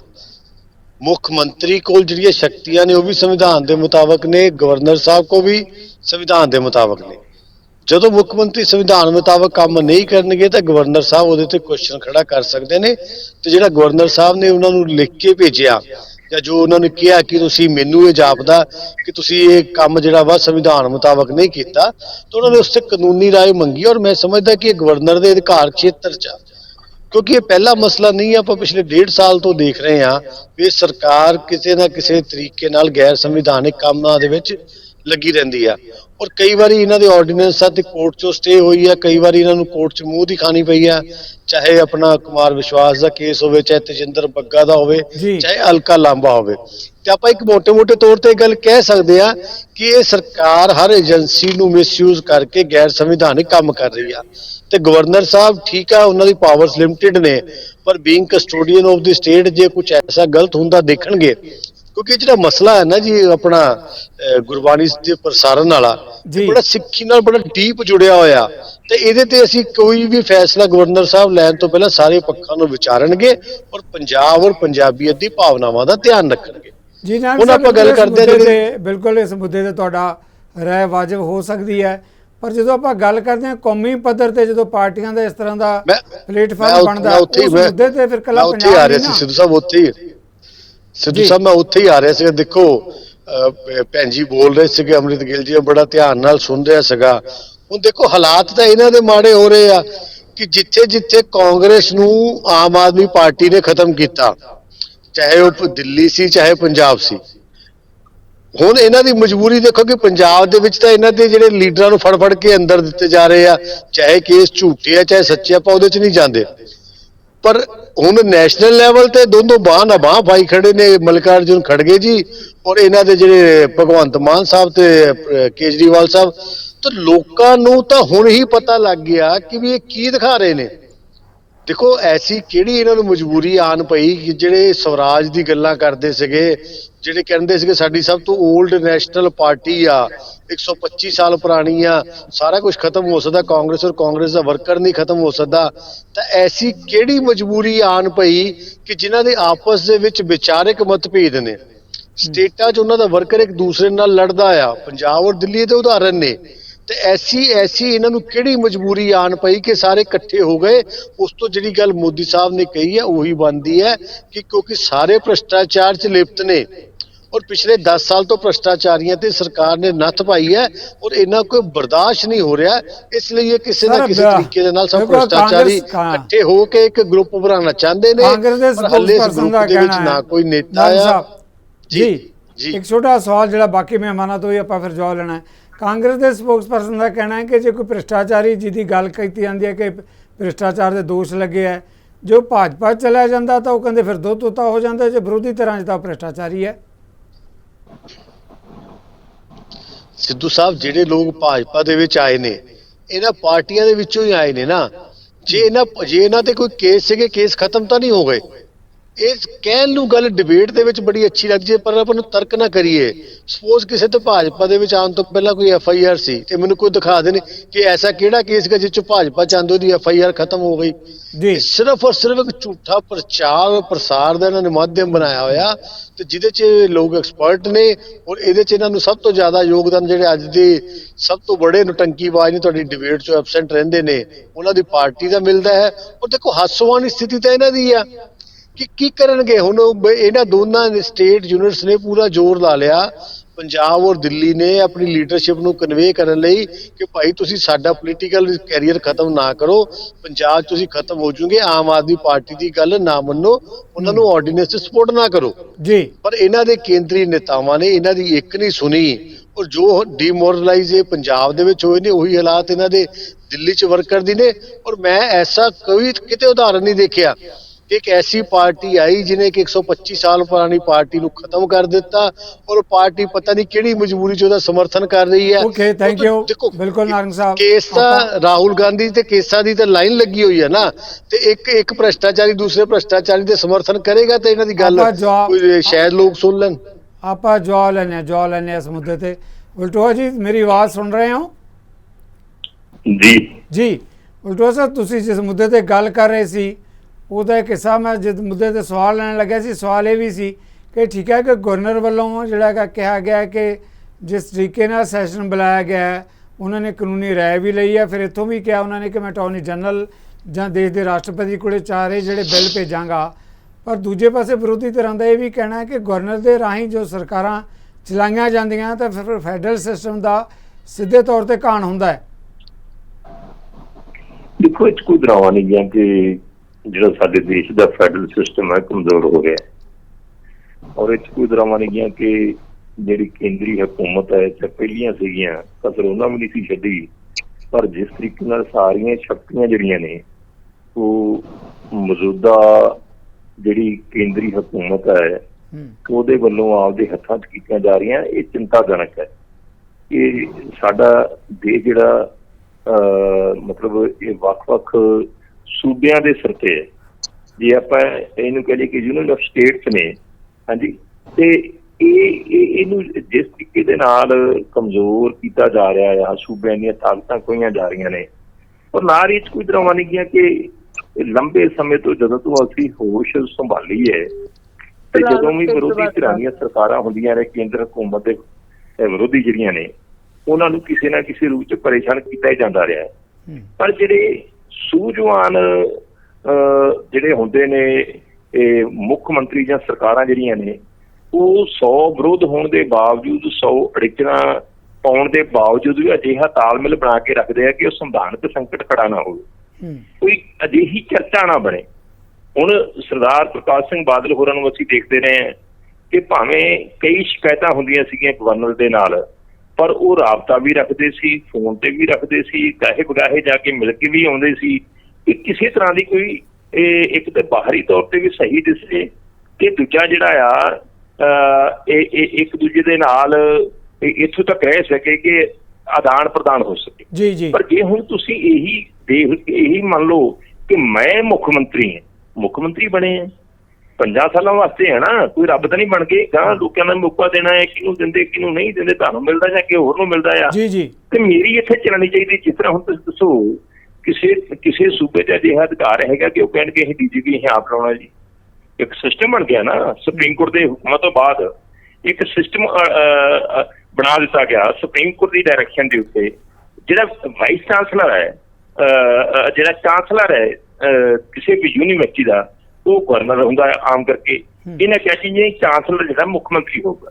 ਹੁਣ ਤਾਂ ਗੱਲ ਸਿਰਫ ਅਗਲੀ ਜਿਹੜੀ ਗੱਲ ਹੈ ਨਾ ਸਿੱਧੂ ਸਾਹਿਬ, ਉਹ ਇਹ ਰਹਿ ਗਈ ਹੈ ਕਿ ਸਾਡੇ ਮੁੱਖ ਮੰਤਰੀ ਸਾਹਿਬ ਜਾਂ ਜਿਹੜੇ 92 MLA ਸਾਹਿਬਾਨ ਨੇ, ਜਿਹੜੀ ਪੰਜਾਬ ਸਰਕਾਰ ਹੈ, ਇਹ ਕੱਲ ਨੂੰ ਵਿਧਾਨ ਸਭਾ 'ਚ ਇਹ ਵੀ ਪਾਸ ਕਰ ਸਕਦੀ ਹੈ ਕਿ ਜਿਹੜਾ ਗਵਰਨਰ ਦੀ ਸਾਨੂੰ ਕੋਈ ਲੋੜ ਨਹੀਂ, ਅਸੀਂ ਗਵਰਨਰ ਦੀ ਪੋਸਟ ਨੂੰ ਭੰਗ ਕਰਦੇ ਹਾਂ। ਥੈਂਕ ਯੂ ਵਲਟੋਆ ਜੀ, ਮਿਹਰਬਾਨੀ ਤੁਹਾਡਾ ਵਿਊ ਪੁਆਇੰਟ ਆ ਗਿਆ। ਇਸ ਮੁੱਦੇ ਤੇ ਬਣੇ ਰਹੋ ਸਾਡੇ ਨਾਲ, ਫੇਰ ਆਵਾਂਗੇ ਤੁਹਾਡੇ ਵੱਲ। ਜਿਹੜਾ ਮਨਿੰਦਰ ਜੀ ਅਹਿਮ ਮੁੱਦਾ ਹੈ, ਅਹਿਮ ਮੁੱਦੇ ਜੋ ਕੌਮੀ ਪੱਧਰ ਦੀ ਆਪਾਂ ਗੱਲ ਕਰਦੇ ਹਾਂ, ਜੇ ਪੰਜਾਬ ਦੇ ਮੁੱਦੇ ਤੇ ਮੈਂ ਸਵਾਲ ਲਵਾਂ, ਗਵਰਨਰ ਦੇ ਮਾਮਲੇ ਨੂੰ ਲੈ ਕੇ ਮੁੱਖ ਮੰਤਰੀ ਦੇ ਜਿਹੜਾ ਜਿਸ ਤਰੀਕੇ ਨਾਲ ਪੱਤਰਾਂ ਦਾ ਖਤੋ ਖਤਾਵਤ ਆਦਾਨ ਪ੍ਰਦਾਨ, ਵੀਡੀਓ ਦਾ ਆਦਾਨ ਪ੍ਰਦਾਨ, ਇਹ ਸਥਿਤੀ ਨੂੰ ਕਿਵੇਂ ਦੇਖਦੇ ਹੋ ਜੋ ਹੁਣ ਇਸ ਵੇਲੇ ਬਣੀ ਵੀ ਹੈ? ਸਿੱਧੂ ਸਾਹਿਬ ਦੇਖੋ, ਗਵਰਨਰ ਸਾਹਿਬ ਦੇ ਜਿਹੜੇ ਰੋਲ ਦੇ ਬਾਰੇ ਤਿੰਨੋਂ ਪਾਰਟੀਆਂ ਨੇ ਆਪਣੀ ਆਪਣੀ ਗੱਲ ਰੱਖਤੀ ਹੈ। ਮੈਂ ਇਸ ਨੂੰ ਬਿਲਕੁਲ ਡਿਫਰੈਂਟ ਐਂਗਲ ਤੋਂ ਦੇਖਦਾ। ਜੇ ਆਪਾਂ ਕਹੀਏ ਕਿ ਜੀ ਗਵਰਨਰ ਸਾਹਿਬ, ਜਿਵੇਂ ਨਾਰੰਗ ਸਾਹਿਬ ਨੇ ਕਿਹਾ ਕਿ ਕਸਟੋਡੀਅਨ ਆਫ ਦੀ ਸਟੇਟ ਹੈਗੇ ਆ, ਠੀਕ ਹੈ, ਪੰਜਾਬ ਦੇ ਕਸਟੋਡੀਅਨ ਹੈਗੇ ਆ, ਉਹ ਚੰਡੀਗੜ੍ਹ ਦੇ ਵੀ ਕਸਟੋਡੀਅਨ ਹੈਗੇ ਆ। ਚੰਡੀਗੜ੍ਹ ਦੇ ਵਿੱਚ ਲੇਟੈਸਟ ਜਿਹੜੀ ਉਦਾਹਰਨ ਹੈਗੀ ਹੈ ਕਿ ਉਹਨਾਂ ਨੇ ਹਰਿਆਣੇ ਨੂੰ 10 ਏਕੜ ਜ਼ਮੀਨ ਦੇਤੀ ਵਿਧਾਨ ਸਭਾ ਬਣਾਉਣ ਲਈ। ਤੇ ਇਹ ਜਿਹੜਾ ਕਸਟੋਡੀਅਨ ਹੈ ਇੱਕ ਡਿਸਪਿਊਟਿਡ ਪਾਰਟੀ ਦੇ, ਡਿਸਪਿਊਟਿਡ ਲੈਂਡ ਦੇ ਵਿੱਚੋਂ ਇੱਕ ਪਾਰਟੀ ਨੂੰ ਕਿਵੇਂ ਦੇ ਸਕਦਾ? ਇਹ ਮਤਲਬ ਜਿਹੜੀ ਆਪ ਉਧਰੀਆਂ ਉਹ ਕਰ ਰਹੇ ਹੈ, ਇਹਦੇ ਤੇ ਵੀ ਕੌਣ ਨੱਥ ਪਾਏਗਾ? ਇਸ ਨੂੰ ਨੱਥ ਪਾਣੀ ਬਹੁਤ ਜ਼ਰੂਰੀ ਹੈ। ਖਾਲੀ ਇਹ ਨਹੀਂ ਆਪਾਂ ਕਹਿ ਸਕਦੇ ਕਿ ਜੀ ਉਹ ਸਟੇਟ ਦੇ ਜਿਹੜੇ ਆਪਣਾ ਵਿਧਾਨ ਸਭਾ ਦੇ ਬਿਜ਼ਨਸ ਦੇ ਵਿੱਚ ਇੰਟਰਫੀਅਰ ਕਰ ਰਹੇ ਆ, ਉਹ ਬਹੁਤ ਜ਼ਿਆਦਾ ਆਪਣੇ ਮੈਂਡੇਟ ਤੋਂ ਅੱਗੇ ਚਲੇ ਗਏ ਹੈ ਕਿ ਮਤਲਬ ਤੁਸੀਂ ਡਿਸਪਿਊਟਿਡ ਜਿਹੜੀ ਪੰਜਾਬ ਦੀ ਰਾਜਧਾਨੀ ਹੈਗੀ ਆ, ਉਹਨੂੰ ਸੈਂਟਰ ਨੇ ਕਿਹਾ ਹੋਇਆ ਕਿ ਡਿਸਪਿਊਟਡ ਹੈ, ਇਹਦਾ ਹੱਲ ਅਸੀਂ ਕੱਢਾਂਗੇ। ਉਹ ਹੱਲ ਨਿਕਲਣ ਤੋਂ ਪਹਿਲਾਂ ਹੀ ਉਹਨੇ ਕਿਹਾ ਜੀ 10 ਏਕੜ ਜ਼ਮੀਨ ਹਰਿਆਣੇ ਨੂੰ ਦੇ ਦਿੱਤੀ ਜਾਵੇ ਇੱਕ ਪਾਰਟੀ ਨੂੰ। ਕੀ ਉਹ ਕੱਲ ਨੂੰ 10 ਏਕੜ ਜ਼ਮੀਨ ਪੰਜਾਬ ਨੂੰ ਵੀ ਦੇਣਗੇ ਜੇ ਪੰਜਾਬ ਮੰਗੇਗਾ? ਸੋ ਇਹ ਵੱਡਾ ਕੁਐਸਚਨ ਮਾਰਕ ਦੇ ਉੱਪਰ ਲੱਗਿਆ ਹੋਇਆ ਹੈਗਾ। ਤੇ ਜਿਹੜੀ ਦੂਸਰੀ ਗੱਲ ਹੈ ਗੁਰਬਾਣੀ ਵਾਲੀ, ਜਿਹੜੀ ਮਤਲਬ ਬਿੱਲ ਨੂੰ ਜਿਹੜਾ ਉਹਨਾਂ ਨੇ ਕੀਤਾ ਹੈ, ਮੈਂ ਸਮਝਦਾ ਕਿ ਗੁਰਬਾਣੀ ਦੇ ਬਿੱਲ ਦੇ ਉੱਪਰ ਦੋਨੋਂ ਹੀ ਪਾਰਟੀਆਂ ਜਿਹੜੀਆਂ ਉਹ ਪੋਲਿਟਿਕਸ ਕਰ ਰਹੀਆਂ। ਜੇ ਭਗਵੰਤ ਮਾਨ ਗਵਰਨਮੈਂਟ ਜਿਹੜੀ ਇੰਨੀ ਜ਼ਿਆਦਾ ਉਹਦੇ ਤੇ ਹੁੰਦੀ ਤੇ ਉਸ ਨੂੰ ਰੈਗੂਲਰ ਸੈਸ਼ਨ ਦੇ ਵਿੱਚ ਵੀ ਗੁਰਬਾਣੀ ਵਾਲੇ ਬਿੱਲ ਨੂੰ ਲਿਆਇਆ ਜਾ ਸਕਦਾ ਸੀ। ਇਹਨੂੰ ਸਪੈਸ਼ਲ ਸੈਸ਼ਨ ਬੁਲਾ ਕੇ ਉਹਦੇ ਉੱਪਰ ਪੋਲਿਟਿਕਸ ਕਰ ਰਹੇ ਹਨ, ਲੋਕਾਂ ਦੇ ਇਮੋਸ਼ਨਸ ਨੂੰ ਜਿਹੜਾ ਉਹ ਖਿੱਚ ਕੇ ਮਤਲਬ ਆਪਣੀ ਵੋਟ ਬੈਂਕ ਪੋਲਿਟਿਕਸ ਜਿਹੜੀ ਕਰ ਰਹੇ ਹੈ, ਉਹ ਮਤਲਬ ਕੋਈ ਜਾਇਜ਼ ਨਹੀਂ ਉਹਨੂੰ ਠਹਿਰਾਇਆ ਜਾ ਸਕਦਾ। ਜੇਕਰ ਉਹ ਵਾਕਈ ਸੰਜੀਦਾ ਹੁੰਦੇ ਤਾਂ 15 ਦਿਨ ਬਾਅਦ ਜਿਹੜਾ ਦੂਜਾ ਸੈਸ਼ਨ ਆਉਣਾ ਸੀ, ਮਹੀਨੇ ਬਾਅਦ ਆਉਣਾ ਸੀ, ਉਹਦੇ ਵਿੱਚ ਵੀ ਉਹ ਬਿੱਲ ਟੇਬਲ ਹੋ ਸਕਦਾ ਸੀ। ਇੰਨੀ ਕੋਈ ਮਤਲਬ ਉਹ ਨਹੀਂ ਸੀ ਆ ਰਹੀ ਤੇ ਕੋਈ ਪਹਾੜ ਨਹੀਂ ਸੀ ਟੁੱਟ ਰਿਹਾ, ਜਾਂ ਉਸਨੂੰ ਆਪਣਾ ਪਿਛਲੇ ਸੈਸ਼ਨ ਦੇ ਵਿੱਚ ਰੱਖਿਆ ਜਾ ਸਕਦਾ ਸੀ। ਲੇਕਿਨ ਉਹਨਾਂ ਨੇ ਜਾਣ ਬੁੱਝ ਕੇ ਇੱਕ ਸਪੈਸ਼ਲ ਸੈਸ਼ਨ ਦੇ ਵਿੱਚ ਇੱਕ ਕਾਰਨਰ ਕਰਨ ਲਈ, ਗਵਰਨਰ ਨੂੰ ਇੱਕ ਡਿਸਪਿਊਟ ਖੜਾ ਕਰਨ ਲਈ ਇੱਕ ਐਸਾ ਉਹਨਾਂ ਨੇ ਕੀਤਾ ਕਿ ਦਰਬਾਰ ਸਾਹਿਬ ਦੀ ਗੁਰਬਾਣੀ ਨੂੰ ਯੂਜ਼ ਕੀਤਾ। ਉਹ ਵੀ ਮਤਲਬ ਉਹਦੀ ਕੋਈ ਸ਼ਲਾਘਾ ਨਹੀਂ ਕਰ ਸਕਦਾ। ਜਿਵੇਂ ਗੁਰਬਾਣੀ ਨੂੰ ਮਤਲਬ ਆਪਣੇ ਹਿੱਤਾਂ ਲਈ ਵੇਚਣ ਦਾ ਜਿਹੜਾ ਨਿੰਦਾ ਕਰਨੀ ਚਾਹੀਦੀ ਹੈ, ਉਸੇ ਤਰੀਕੇ ਦੇ ਨਾਲ ਸਾਨੂੰ ਇਹਦੀ ਵੀ ਨਿੰਦਾ ਕਰਨੀ ਚਾਹੀਦੀ ਹੈ ਕਿ ਪੰਜਾਬ ਗਵਰਨਮੈਂਟ ਨੇ ਵੀ ਕੋਈ ਬਹੁਤਾ ਸੂਝ-ਬੂਝ ਵਾਲਾ ਕੰਮ ਨਹੀਂ ਕੀਤਾ। ਉਸ ਨੂੰ ਤਸੱਲੀ ਬਖਸ਼ ਤਰੀਕੇ ਦੇ ਨਾਲ ਉਸ ਨੂੰ ਨੱਥ ਪਾਣੀ ਚਾਹੀਦੀ ਸੀ। ਲੇਕਿਨ ਗੁਰਬਾਣੀ ਅੱਜ ਵੀ ਵਿਕ ਰਹੀ ਹੈ। ਅਸੀਂ ਦੇਖ ਰਹੇ ਹਾਂ ਕਿ ਉਸ ਦਾ ਕਿਵੇਂ ਮਿਸਯੂਜ਼ ਹੋ ਰਿਹਾ, ਕਿਵੇਂ ਉਹਦੇ ਤੇ ਮਤਲਬ ਵਪਾਰ ਹੋ ਰਿਹਾ। ਉਹ YouTube ਚੈਨਲ ਦਾ ਆਪਾਂ ਮੁੱਦਾ ਲੈ ਲਈਏ, ਉਹ ਵੀ ਵਪਾਰ ਦੇ ਉਸ ਦੇ ਵਿੱਚ ਬਣਿਆ ਹੋਇਆ ਹੈਗਾ। ਸੋ ਇਹ ਵੱਡਾ ਮਤਲਬ ਮੈਂ ਸਮਝਦਾ ਕਿ ਵੀ ਕੋਈ ਵੀ ਬੰਦਾ ਇਹਦੇ ਵਿੱਚ ਸਿੰਸੀਅਰ ਨਹੀਂ ਹੈਗਾ। Okay, thank you very much.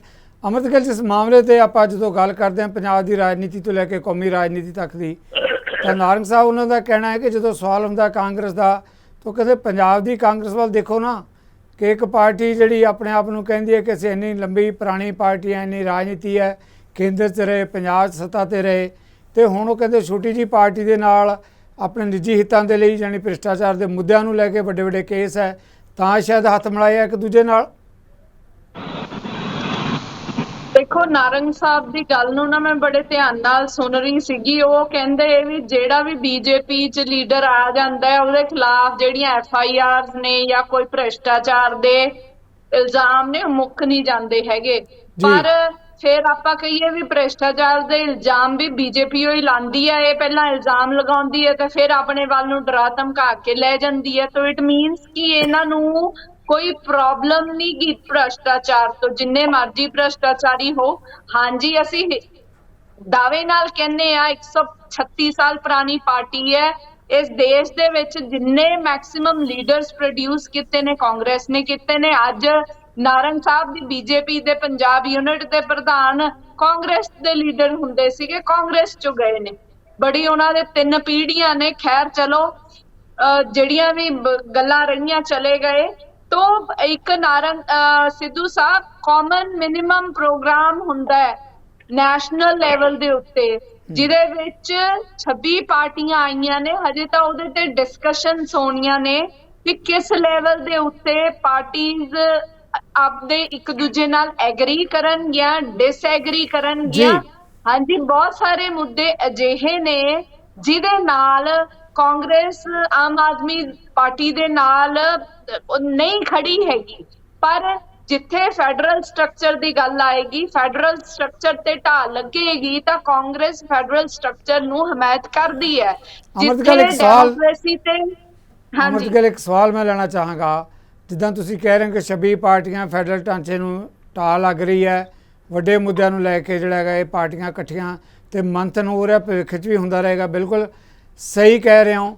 ਪਰ ਜਿਸ ਤਰੀਕੇ ਨਾਲ ਇਹ ਦੇਸ਼ ਦੇ ਅੰਦਰ ਇਹ ਕਿਹਾ ਜਾ ਰਿਹਾ ਹੈ ਕਿ ਚਾਹੇ ਪ੍ਰਧਾਨ ਮੰਤਰੀ ਨਰਿੰਦਰ ਮੋਦੀ ਦੀ ਗੱਲ ਕਰ ਲਈਏ, ਭਾਜਪਾ ਦੇ ਉਹਨਾਂ ਦੇ ਗੱਠਜੋੜ ਦੀ ਗੱਲ ਕਰ ਲਈਏ, ਇਹ ਪਾਰਟੀਆਂ ਚੁਣੌਤੀ ਦੇ ਸਕਣਗੀਆਂ, ਜਦੋਂ ਕਿ ਹਾਕਮ ਧਿਰ ਲਗਾਤਾਰ ਇਹ ਕਹਿੰਦੀ ਰਹੀ ਹੈ ਕਿ ਮੌਕਾ ਪ੍ਰਾਰਥੀ ਦਾ ਗੱਠਜੋੜ ਹੈ, ਸਾਡੇ ਲਈ ਕੋਈ ਚੁਣੌਤੀ ਨਹੀਂ ਹੈ ਇਹ ਗੱਠਜੋੜ।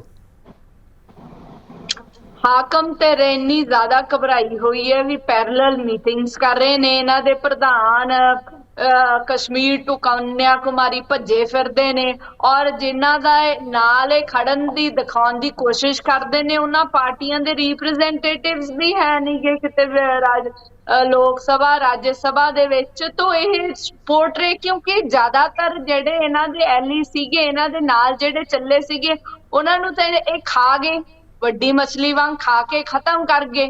ਤਾਂ ਓਪਰਚੁਨਿਟਿਸਟ ਸਾਨੂੰ ਕਹਿੰਦੇ ਨੇ ਇਹ ਆਪ ਆਪਦੇ ਨਾਲ ਦਿਆਂ ਦੀਆਂ ਓਪਰਚੁਨਿਟੀਜ਼ ਯੂਜ਼ ਕਰਕੇ ਉਹਨਾਂ ਨੂੰ ਡਿਸਟਰੋਏ ਕਰ ਚੁੱਕੇ ਨੇ। Use and throw the policy BJP ਕਰਦੀ ਹੈ, ਕਾਂਗਰਸ ਨੇ ਕਦੇ ਨਹੀਂ ਕੀਤੀ। ਸਾਡੇ ਵਿੱਚੋਂ ਕਈ ਅੱਗੇ ਬਣੇ ਨੇ, ਖਤਮ ਨਹੀਂ ਹੋਏ ਕਦੇ ਵੀ ਕਾਂਗਰਸ ਤੋਂ, ਔਰ ਕਾਂਗਰਸ ਹਮੇਸ਼ਾ ਹੀ ਫੈਡਰਲ ਡੈਮੋਕ੍ਰੇਸੀ ਕਨਸਟੀਟਿਊਸ਼ਨ ਦੇ ਉੱਤੇ ਪਹਿਰਾ ਦਿੰਦੀ ਆਈ ਹੈ ਔਰ ਪਹਿਰਾ ਦੇਗੀ। ਇਹਦੇ ਲਈ ਨੈਸ਼ਨਲ ਲੈਵਲ ਦੇ ਉੱਤੇ ਕਾਮਨ ਮਿਨੀਮਮ ਪ੍ਰੋਗਰਾਮ ਦੇ ਅਕੋਰਡਿੰਗ ਹੀ ਚੱਲਿਆ ਜਾਏਗਾ। ਔਰ ਇਹ ਮੋਦੀ ਜੀ ਦੀ ਬਿਆਨ ਆਣਾ ਵੀ ਅੱਜ ਇੱਕ ਉਹਨਾਂ ਦਾ ਡਰ ਤੇ ਬੌਖਲਾਹਟ ਹੈ। ਆਪਾਂ ਜਵਾਬ ਲੈਣੇ ਆ, ਬਿਲਕੁਲ ਅਮਰਤਪਾਲ, ਆਪਾਂ ਜਵਾਬ ਲੈਣੇ ਆ। ਹਾਂਜੀ ਜੀ ਨਾਰੰਗ ਸਾਹਿਬ, ਅਹਿਮ ਸਵਾਲ ਹੈ ਤੁਹਾਡੇ ਲਈ ਜਿਸ ਮੁੱਦੇ ਤੇ ਅਮਰਤਪਾਲ ਦਾ ਕਹਿਣਾ ਹੈ ਕਿ ਜਦੋਂ ਅੱਜ ਗੱਲ ਕਰ ਰਹੇ ਆਪਾਂ ਪ੍ਰਧਾਨ ਮੰਤਰੀ ਨਰਿੰਦਰ ਮੋਦੀ ਦੀ, ਜੋ ਉਹਨਾਂ ਦਾ ਬਿਆਨ ਆਇਆ ਵਿਰੋਧੀ ਧਿਰਾਂ ਦੇ ਬਾਰੇ, ਉਹ ਕਹਿੰਦੇ ਡਰ ਤੇ ਉਹਦੇ ਸਾਰੇ ਮਾਮਲੇ ਦੇ ਵਿੱਚੋਂ ਇਸ ਤਰ੍ਹਾਂ ਦਾ ਬਿਆਨ ਆਇਆ, ਹਾਕਮ ਧਿਰ ਡਰੀ ਹੋਈ ਹੈ ਜੋ ਇਹ ਗੱਠਜੋੜ ਕੌਮੀ ਪੱਧਰ ਤੇ ਭਾਜਪਾ ਦੇ ਮੁਕਾਬਲੇ 'ਚ ਖੜਾ ਹੋ ਰਿਹਾ ਹੈ। ਬਿਲਕੁਲ ਸਿੱਧੂ ਸਾਹਿਬ, ਇਹ ਡਰ ਦਾ ਹੀ ਡਰ ਔਰ ਭ੍ਰਸ਼ਟਾਚਾਰ ਦਾ ਡਰ ਹੈ ਕਿ ਭ੍ਰਸ਼ਟਾਚਾਰੀ ਫੜੇ ਨਾ ਜਾਣ, ਇਕੱਠੇ ਹੋ ਜਾਓ। ਦੇਖੋ, ਆਪਾਂ ਨੂੰ ਸਟੇਟ ਬਾਈ ਸਟੇਟ ਐਨਾਲਿਸਿਸ ਕਰੀਏ। ਯੂਪੀ ਦੇ ਵਿੱਚ ਇਹ ਲੜਦੇ ਸੀਗੇ ਸਮਾਜਵਾਦੀ ਪਾਰਟੀ ਨਾਲ, ਹੁਣ ਸਮਾਜਵਾਦੀ ਪਾਰਟੀ ਨਾਲ ਇਕੱਠੇ ਨੇ। ਜੇ ਆਪਾਂ ਵੈਸਟ ਬੰਗਾਲ ਦੀ ਗੱਲ ਕਰ ਲਈਏ, ਉੱਥੇ ਲੈਫਟ ਦੇ ਨਾਲ ਮਮਤਾ ਜੀ ਦਾ 36 ਦਾ ਆંકੜਾ ਸੀਗਾ, ਪਰ ਨੈਸ਼ਨਲ ਲੈਵਲ ਤੇ ਇਕੱਠੇ ਨੇ। ਪੰਜਾਬ ਦੀ ਗੱਲ ਕਰ ਲਈਏ, ਆਮ ਆਦਮੀ ਪਾਰਟੀ ਔਰ ਕਾਂਗਰਸ ਆਪਸ 'ਚ ਲੜ ਰਹੇ ਨੇ, ਪਰ ਉੱਥੇ ਇਕੱਠੇ ਨੇ। ਦਿੱਲੀ ਦੇ ਵਿੱਚ ਇਹ ਆਪਸ 'ਚ ਲੜ ਰਹੇ ਨੇ, ਉੱਥੇ ਇਕੱਠੇ ਨੇ। ਤੇ ਇਹ ਮੈਨੂੰ ਸਮਝਾਉਣ ਤਾਂ ਸੀ ਅੰਮ੍ਰਿਤ ਗਿੱਲ ਜੀ ਬੜੀ ਗੱਲਾਂ ਕਰ ਰਹੇ ਨੇ ਕਿ ਜਦੋਂ ਆਪਾਂ ਜ਼ਮੀਨੀ ਹਕੀਕਤ ਤੇ ਲਿਆਵਾਂਗੇ ਕਿ ਅੰਮ੍ਰਿਤ ਗਿੱਲ ਜੀ ਆਮ ਆਦਮੀ ਪਾਰਟੀ ਦੇ ਕੈਂਡੀਡੇਟਾਂ ਦੀ ਸਪੋਰਟ ਕਰਨਗੀਆਂ ਕਿ ਆਮ ਆਦਮੀ ਪਾਰਟੀ ਵਾਲੇ। ਜੀ ਨਾਰੰਗ ਸਾਹਿਬ, ਆਈ ਸੌਰੀ ਵਿੱਚੋਂ ਟੋਕਣ ਲੱਗਿਆ। ਇਹ ਕਹਿੰਦੇ ਕਿ ਸਾਡੇ ਹੀ ਜਿਹੜੇ ਸੀਨੀਅਰ ਨੇਤਾ ਸੀ, ਕਾਂਗਰਸ ਦੇ ਪ੍ਰਧਾਨ ਰਹੇ ਹੈ, ਕਾਂਗਰਸ ਦੇ ਪ੍ਰਧਾਨ ਉਧਰ ਜਾ ਕੇ ਵੀ ਪ੍ਰਧਾਨ ਬਣ ਸਕਦੇ ਆ। ਉਹ ਕਹਿੰਦੇ ਫਿਰ ਇਹਦੇ 'ਚ ਕੀ ਹੈ, ਵਿਰੋਧੀ ਧਿਰਾਂ ਵੀ ਇਕੱਠੀਆਂ ਹੋ ਸਕਦੀਆਂ। ਦੇਖੋ, ਨਹੀਂ, ਜੇ ਦੂਜੀ ਪਾਰਟੀ ਤੋਂ ਆ ਕੇ ਭਾਜਪਾ ਦਾ ਪ੍ਰਧਾਨ ਬਣ ਸਕਦਾ ਜੀ। ਸੌਰੀ ਸਿੱਧੂ ਸਾਹਿਬ, ਪਹਿਲੀ ਗੱਲ ਤਾਂ ਇਹ ਆ ਕਿ ਇਹਨਾਂ ਨੂੰ ਕੋਈ ਲੀਡਰ ਮੰਨਣ ਨੂੰ ਤਿਆਰ ਨਹੀਂ। ਜਿੰਨੀਆਂ ਵੀ ਪਾਰਟੀਆਂ ਦਾ ਕੋਅਲੀਸ਼ਨ ਆ, ਉਹ ਇਹ ਮੰਨਣ ਨੂੰ ਤਿਆਰ ਨਹੀਂ ਕਿ ਕਾਂਗਰਸ ਸਾਨੂੰ ਲੀਡ ਕਰੇਗੀ। ਇਹਨਾਂ ਦਾ ਬਹੁਤ ਵੱਡਾ ਵਹਿਮ ਆ। ਇਹਨਾਂ ਨੂੰ ਇਹ ਲੱਗਦਾ ਵਾ ਵੀ ਸ਼ਾਇਦ ਰਾਹੁਲ ਗਾਂਧੀ ਦੇ ਅੱਗੇ ਪਿੱਛੇ ਸਾਰੇ ਆ ਜਾਣਗੇ। ਦੇਖੋ, ਇਹਨਾਂ ਦਾ ਡਰ ਕਿੱਥੇ ਆ। ਰਾਹੁਲ ਗਾਂਧੀ ਜੀ ਨੂੰ ਇੱਕ ਕੇਸ 'ਚ ਸਜ਼ਾ ਹੋ ਚੁੱਕੀ ਆ, ਹਾਈ ਕੋਰਟ ਤੱਕ ਕੋਈ ਰਿਲੀਫ ਨਹੀਂ ਮਿਲਿਆ, ਸੁਪਰੀਮ ਕੋਰਟ 'ਚ ਮਿਲਣ ਦੀ ਸੰਭਾਵਨਾ ਨਹੀਂ, ਉਹਨਾਂ ਦਾ ਜੇਲ੍ਹ ਜਾਣਾ ਤੈਅ ਆ। ਔਰ ਉਸ ਤੋਂ ਬਾਅਦ ਉਹਨਾਂ ਦੇ 10-12 ਕੇਸ ਐਸੇ ਹੋਰ ਨੇ ਜਿਨ੍ਹਾਂ 'ਚ ਜਲਦੀ ਜੀ ਫੈਸਲਾ ਆ ਰਿਹਾ, ਔਰ ਕੰਟੈਸਟਡ ਕੇਸ ਨੇ, ਉਹਨਾਂ ਵਿੱਚ ਵੀ ਹੋ ਸਕਦਾ ਆਪਾਂ ਨੂੰ ਐਸੇ ਨਤੀਜੇ ਦੇਖਣ ਨੂੰ ਮਿਲਣ। ਤਾਂ ਜਦੋਂ ਐਸਾ ਇੱਕ ਮਾਹੌਲ ਬਣ ਰਿਹਾ, ਇਹਨਾਂ ਨੂੰ ਪਤਾ ਵਾ, ਤੇ ਇਸ ਲਈ ਸਿਰਫ ਉਹ ਉਸ ਨੂੰ ਪ੍ਰੋਜੈਕਟ ਕਰਨ ਲਈ ਤੇ ਇਹ ਸਭ ਕੀਤਾ ਜਾ ਰਿਹਾ ਤਾਂ ਕਿ ਆਪੋਜੀਸ਼ਨ ਤੇ ਔਰ ਬਿਊਰੋਕ੍ਰੇਸੀ ਤੇ ਦਬਾਅ ਪਾਇਆ ਜਾ ਸਕੇ, ਤਾਂ ਕਿ ਇਹਨਾਂ ਦੇ ਖਿਲਾਫ ਜਿਹੜੀ ਭ੍ਰਸ਼ਟਾਚਾਰ ਦੀ ਜਾਂਚ ਆ ਉਸ ਲੋਕ ਕਿਸੇ ਤਰੀਕੇ ਨਾਲ ਅਫਸਰ ਨਾ ਕਰਨ। ਪਰ ਮੋਦੀ ਸਾਹਿਬ ਨੇ ਗੱਲ ਕਲੀਅਰ ਕਰ ਦਿੱਤੀ ਆ ਕਿ ਚਾਹੇ ਉਹਨਾਂ ਦਾ ਜਿੰਨਾ ਮਰਜ਼ੀ ਨੁਕਸਾਨ ਹੋ ਜਾਏ, ਉਹ ਭ੍ਰਸ਼ਟਾਚਾਰੀਆਂ ਨੂੰ ਨਹੀਂ ਬਖਸ਼ਣਗੇ। ਔਰ ਕਿ 2014 ਦੇ ਵਿੱਚ ਇਹ ਲੋਕ ਕਿੱਥੇ ਸੀਗੇ? ਦੇਖੋ, 2014 ਤੋਂ 2024 ਤੱਕ ਐਸਾ ਕੀ ਹੋ ਗਿਆ? ਐਸਾ ਸਿਰਫ ਇੱਕੋ ਹੀ ਚੀਜ਼ ਹੋਈ। ਅੰਮ੍ਰਿਤ ਜੀ ਵਿੱਚ ਨਾ ਬੋਲੋ। ਦੇਖੋ 2014 ਔਰ 23 ਚ ਫਰਕ ਕੀ ਹੈ ਸਿੱਧੂ ਸਾਹਿਬ, ਕਿ 2014 ਤੋਂ ਬਾਅਦ ਇਹਨਾਂ ਦੇ ਭ੍ਰਿਸ਼ਟਾਚਾਰੀ ਸਭ ਬੇਨਕਾਬ ਹੋਣੇ ਸ਼ੁਰੂ ਹੋਏ, ਤਾਂ ਹੁਣ ਸਬੂਤ ਇਕੱਠੇ ਕਰਦੇ ਕਰਦੇ ਕਾਫੀ ਜਗ੍ਹਾ ਪਹੁੰਚ ਗਈ ਹੈ ਭ੍ਰਿਸ਼ਟਾਚਾਰ ਦੇ ਖਿਲਾਫ Okay. ਜਾਂਚ। ਹੁਣ ਇਹਨਾਂ ਨੂੰ ਪਤਾ ਵਾ ਵੀ ਹੁਣ ਸਾਡੇ ਅੱਗੇ ਦਿਨ ਅੱਛੇ ਨਹੀਂ ਹੈਗੇ, ਤੇ ਇਸ ਲਈ ਇਹਨਾਂ ਨੇ, ਕਿਉਂਕਿ ਸਾਰੇ ਲੋਕ ਇਕੱਠੇ ਹੋ ਗਏ, ਉਹ ਕਹਿੰਦੇ ਨਾ ਕਿ ਕहीं की ईंट कहीं का रोड़ा, भानुमती ने कुनबा जोड़ा, ਜੀ तो ਨਾਇਕ ਉਹ ਸਾਹਿਬ ਇਹਨਾਂ ਦਾ ਆਪਾਂ- ਹਾਲ ਹੈ ਸਿੱਧੂ ਸਾਹਿਬ ਹਾਂ ਕਿ ਵੀ ਤੁਹਾਡਾ- ਆਪਾਂ ਇਕੱਠੇ ਹੋ ਜਾਈਏ, ਜੋ ਮਰਜ਼ੀ ਹੋਵੇ, ਭਾਵੇਂ ਪੰਜਾਬ 'ਚ ਕਾਂਗਰਸ ਤੁਹਾਡਾ ਖਤਮ ਹੋ viewpoint ਜਾਏ, ਆ ਭਾਵੇਂ ਗਿਆ। ਦਿੱਲੀ 'ਚ ਕਾਂਗਰਸ ਖਤਮ ਹੋ ਜਾਏ, ਪਰ ਸਾਡਾ ਰਾਹੁਲ ਗਾਂਧੀ ਬਚਣਾ ਚਾਹੀਦਾ। ਜੀ ਜੀ ਤੁਹਾਡਾ ਵਿਊ ਪੁਆਇੰਟ ਆ ਗਿਆ। ਅੰਮ੍ਰਿਤ ਗਿੱਲ, ਮੈਂ ਬਾਕੀ ਮਹਿਮਾਨਾਂ ਤੋਂ ਵੀ ਸਵਾਲ ਲੈਣਾ, ਪਰ ਤੁਸੀਂ ਕਹਿ ਰਹੇ ਹੋ ਸੰਖੇਪ ਦੇ ਵਿੱਚ ਇਸ ਮੁੱਦੇ ਤੇ, ਕਿਉਂਕਿ ਸਿੱਧੇ ਤੌਰ ਤੇ ਕਾਂਗਰਸ ਦੇ ਉੱਤੇ ਸਵਾਲ ਕੀਤੇ ਗਏ ਆ। ਨਾਰੰਗ ਸਾਹਿਬ, ਬੜੀ ਗੱਲ ਹੈ 2G ਸਕੈਮ 2 ਲੱਖ ਕਰੋੜ ਦਾ ਤੁਸੀਂ ਇਲਜ਼ਾਮ ਲਾਇਆ ਤੇ ਤੁਹਾਡੇ ਕੰਟਰੋਲਰ ਆਡੀਟਰ ਜਨਰਲ ਨੇ ਕਲੀਨ ਚਿੱਟ ਦੇਤੀ। ਰਫੇਲ ਦੇ ਉੱਤੇ ਤੁਸੀਂ ਬੋਲਦੇ ਨਹੀਂ, ਪੈਗਾਸਸ ਤੇ ਤੁਸੀਂ ਨਹੀਂ ਬੋਲਦੇ ਹੈਗੇ। ਉਸ ਤੋਂ ਬਾਅਦ ਅਡਾਨੀ ਸਕੈਮ 20,000 ਕਰੋੜ ਜਿਹੜਾ ਸ਼ੈਲ ਕੰਪਨੀ ਚ ਆਇਆ, ਅਸੀਂ ਸਵਾਲ ਪੁੱਛਦੇ ਹਾਂ ਤੁਸੀਂ ਬੋਲਦੇ ਨਹੀਂਗੇ। ਨੋਟਬੰਦੀ ਤੇ ਤੁਸੀਂ ਬੋਲਦੇ ਨਹੀਂਗੇ। ਤੁਸੀਂ ਮੈਨੂੰ ਹੈਰਾਨੀ ਹੁੰਦੀ ਹੈ ਵੀ ਛੱਜ ਤਾਂ ਬੋਲੇ, ਛਾਲਨੀ ਕੀ ਬੋਲੇ, ਜਿਹਦੇ ਚ 3200 ਛੇਦ ਨੇ, ਜਿਨ੍ਹਾਂ ਨੂੰ ਭ੍ਰਸ਼ਟਾਚਾਰੀ ਬੋਲਿਆ ਆਪਦੇ ਨਾਲ ਲਾ ਲਿਆ। ਇੰਨੇ ਭ੍ਰਸ਼ਟਾਚਾਰ ਸਾਰਿਆਂ ਨੂੰ ਗੋਦੀ ਮੀਡੀਆ ਨੂੰ ਤੁਸੀਂ ਬੋਲਣ ਨਹੀਂ ਦਿੰਦੇ ਹੈਗੇ। ਬ੍ਰਿਜ ਭੂਸ਼ਣ ਸ਼ਰਨ ਸਿੰਘ ਜਿਹਦੇ ਤੇ ਪੋਸਕੋ ਦੇ ਤਹਿਤ ਇਲਜ਼ਾਮ ਨੇ, ਉਹਨਾਂ ਨੂੰ ਤੁਸੀਂ ਜੇਲ੍ਹ ਨਹੀਂ ਭੇਜਦੇ। ਇੱਕ ਡੈਫੇਮੇਸ਼ਨ ਦੇ ਕੇਸ ਦੇ ਉੱਤੇ ਤੁਸੀਂ ਰਾਹੁਲ ਗਾਂਧੀ ਨੂੰ 2 ਸਾਲ ਦੀ ਸਜ਼ਾ ਦੇ ਦਿੰਦੇ। ਤੁਹਾਡਾ ਡਰ ਹੈ, ਮੇਰਾ ਪੂਰਾ ਡਰ ਹੈ ਜੀ, ਸ਼ਰੇਆਮ ਦਿਖਦਾ ਹੈ ਵੀ ਤੁਸੀਂ ਘਬਰਾਏ ਤੇ ਡਰੇ ਹੋਏ ਹੋ। ਔਰ ਮੋਦੀ ਜੀ ਦੇ ਮੂੰਹ ਤੋਂ ਦਿਖਦਾ ਹੈ ਕਿ ਉਹਨਾਂ ਨੂੰ ਕਿੰਨਾ ਸੱਤਾ ਨਾਲ ਪ੍ਰੇਮ ਹੈ। ਮਨੀਪੁਰ ਦੇ ਉੱਤੇ ਮੂੰਹ ਚੋਂ ਇੱਕ ਸ਼ਬਦ ਨਹੀਂ ਨਿਕਲਿਆ ਹੈਗਾ। ਕਿੰਨਾ ਕੁ ਤੁਸੀਂ ਦੇਸ਼ ਦੇ ਆਪਾਂ ਪ੍ਰਤੀ ਜਵਾਬ ਲੈ ਲਿਆ ਅੰਮ੍ਰਿਤ ਗਿੱਲ, ਬਿਲਕੁਲ ਦਿਖਦਾ ਹੈ। ਅੰਮ੍ਰਿਤ ਗਿੱਲ ਜੀ। ਨਾਰੰਗ ਸਾਹਿਬ ਸੰਖੇਪ ਦੇ ਵਿੱਚ, ਮੈਂ ਬਾਕੀ ਮਹਿਮਾਨ ਵੀ ਇੰਤਜ਼ਾਰ 'ਚ ਨੇ। ਸਿੱਧੂ ਸਾਹਿਬ, ਮੈਂ ਅੰਮ੍ਰਿਤ ਭੈਣ ਜੀ ਨੂੰ ਇੱਕੋ ਹੀ ਚੀਜ਼ ਨਾਲ ਜਵਾਬ ਦੇਣਾ ਚਾਹੁੰਦਾ ਕਿ ਜੋ ਤੁਸੀਂ UPA 1 ਔਰ UPA 2 ਦੇ ਵਿੱਚ ਨਰਿੰਦਰ ਮੋਦੀ ਜੀ ਦੇ ਨਾਲ ਔਰ ਅਮਿਤ ਸ਼ਾਹ ਜੀ ਦੇ ਨਾਲ ਕੀਤਾ ਸੀਗਾ, ਕਿ ਉਹਨਾਂ ਦੇ ਇੱਕੋ ਹੀ ਪ੍ਰੈਸ਼ਰ ਸੀਗਾ, ਅਮਿਤ ਸ਼ਾਹ ਨੂੰ ਫੜ ਕੇ ਅੰਦਰ ਦੇਤਾ, ਝੂਠਾ ਕੇਸ ਬਣਾਤਾ ਕਿ ਤੁਸੀਂ ਨਰਿੰਦਰ ਮੋਦੀ ਦਾ ਨਾਮ ਲਓ ਤਾਂ ਤੁਹਾਨੂੰ ਅਸੀਂ ਛੱਡ ਦਾਂਗੇ। ਤੁਹਾਡੇ ਉਹ ਸਾਰੇ ਕੇਸ, ਤੁਹਾਡੀ ਸਰਕਾਰਾਂ ਸੀਗੀਆਂ, ਤੁਹਾਡੀ ਸਰਕਾਰਾਂ ਹੋਣ ਦੇ ਬਾਵਜੂਦ ਕੋਰਟ ਨੇ ਐਪਰੀਸ਼ੀਏਟ ਕੀਤਾ ਔਰ ਐਪਰੀਸ਼ੀਏਟ ਕਰਕੇ ਨਰਿੰਦਰ ਮੋਦੀ ਜੀ ਨੂੰ ਕਲੀਨ ਚਿੱਟ ਦਿੱਤੀ। ਅਮਿਤ ਸ਼ਾਹ ਜੀ ਤੇ ਸਾਰੇ ਦੋਸ਼ ਬਰੀ ਹੋਏ। ਹੁਣ ਆਪਾਂ ਇਹਦੇ ਉਲਟ ਚੱਲਦੇ ਆ। ਹੁਣ ਇਲਜ਼ਾਮ ਤੁਹਾਡੇ ਰਾਹੁਲ ਗਾਂਧੀ ਜੀ ਤੇ, ਅੰਮ੍ਰਿਤ ਜੀ ਸੁਣਨ ਦਾ ਮਾਦਾ ਰੱਖੋ, ਲੋਕਤੰਤਰ ਨਹੀਂ ਸੀ ਤੁਹਾਡੀ, ਉਦੋਂ ਤਾਨਾਸ਼ਾਹੀ ਸੀ। ਹੁਣ ਲੋਕਤੰਤਰ ਆ, ਅਦਾਲਤਾਂ ਨੇ। ਪਰ ਤੁਹਾਡਾ ਜਿਹੜਾ ਕੇਸ ਆ, ਕਿਉਂਕਿ ਕੇਸਾਂ 'ਚ ਸਬੂਤ ਆ, ਭ੍ਰਸ਼ਟਾਚਾਰ ਆ, ਮਾਨਹਾਨੀ ਦੇ ਸਬੂਤ ਆ। ਹਾਈ ਕੋਰਟ ਨੇ ਕਿਹਾ ਜਿਹੜਾ ਐਸੇ ਅਹੁਦੇ ਤੇ ਬੈਠਾ ਹੋਵੇ।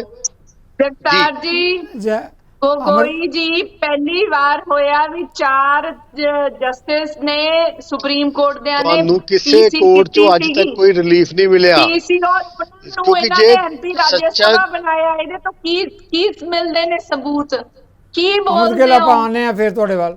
ਜੀ ਨਾਰੰਗ ਸਾਹਿਬ, ਮੈਂ ਸਵਾਲ ਲੈਣਾ ਤੁਹਾਡੇ ਤੋਂ ਪਹਿਲਾਂ ਦੂਜੇ ਮਹਿਮਾਨਾਂ ਤੋਂ ਵੀ ਆਪਾਂ ਇੱਕ ਸਵਾਲ ਜ਼ਰੂਰ ਲੈਣਾ ਚਾਹਾਂਗੇ।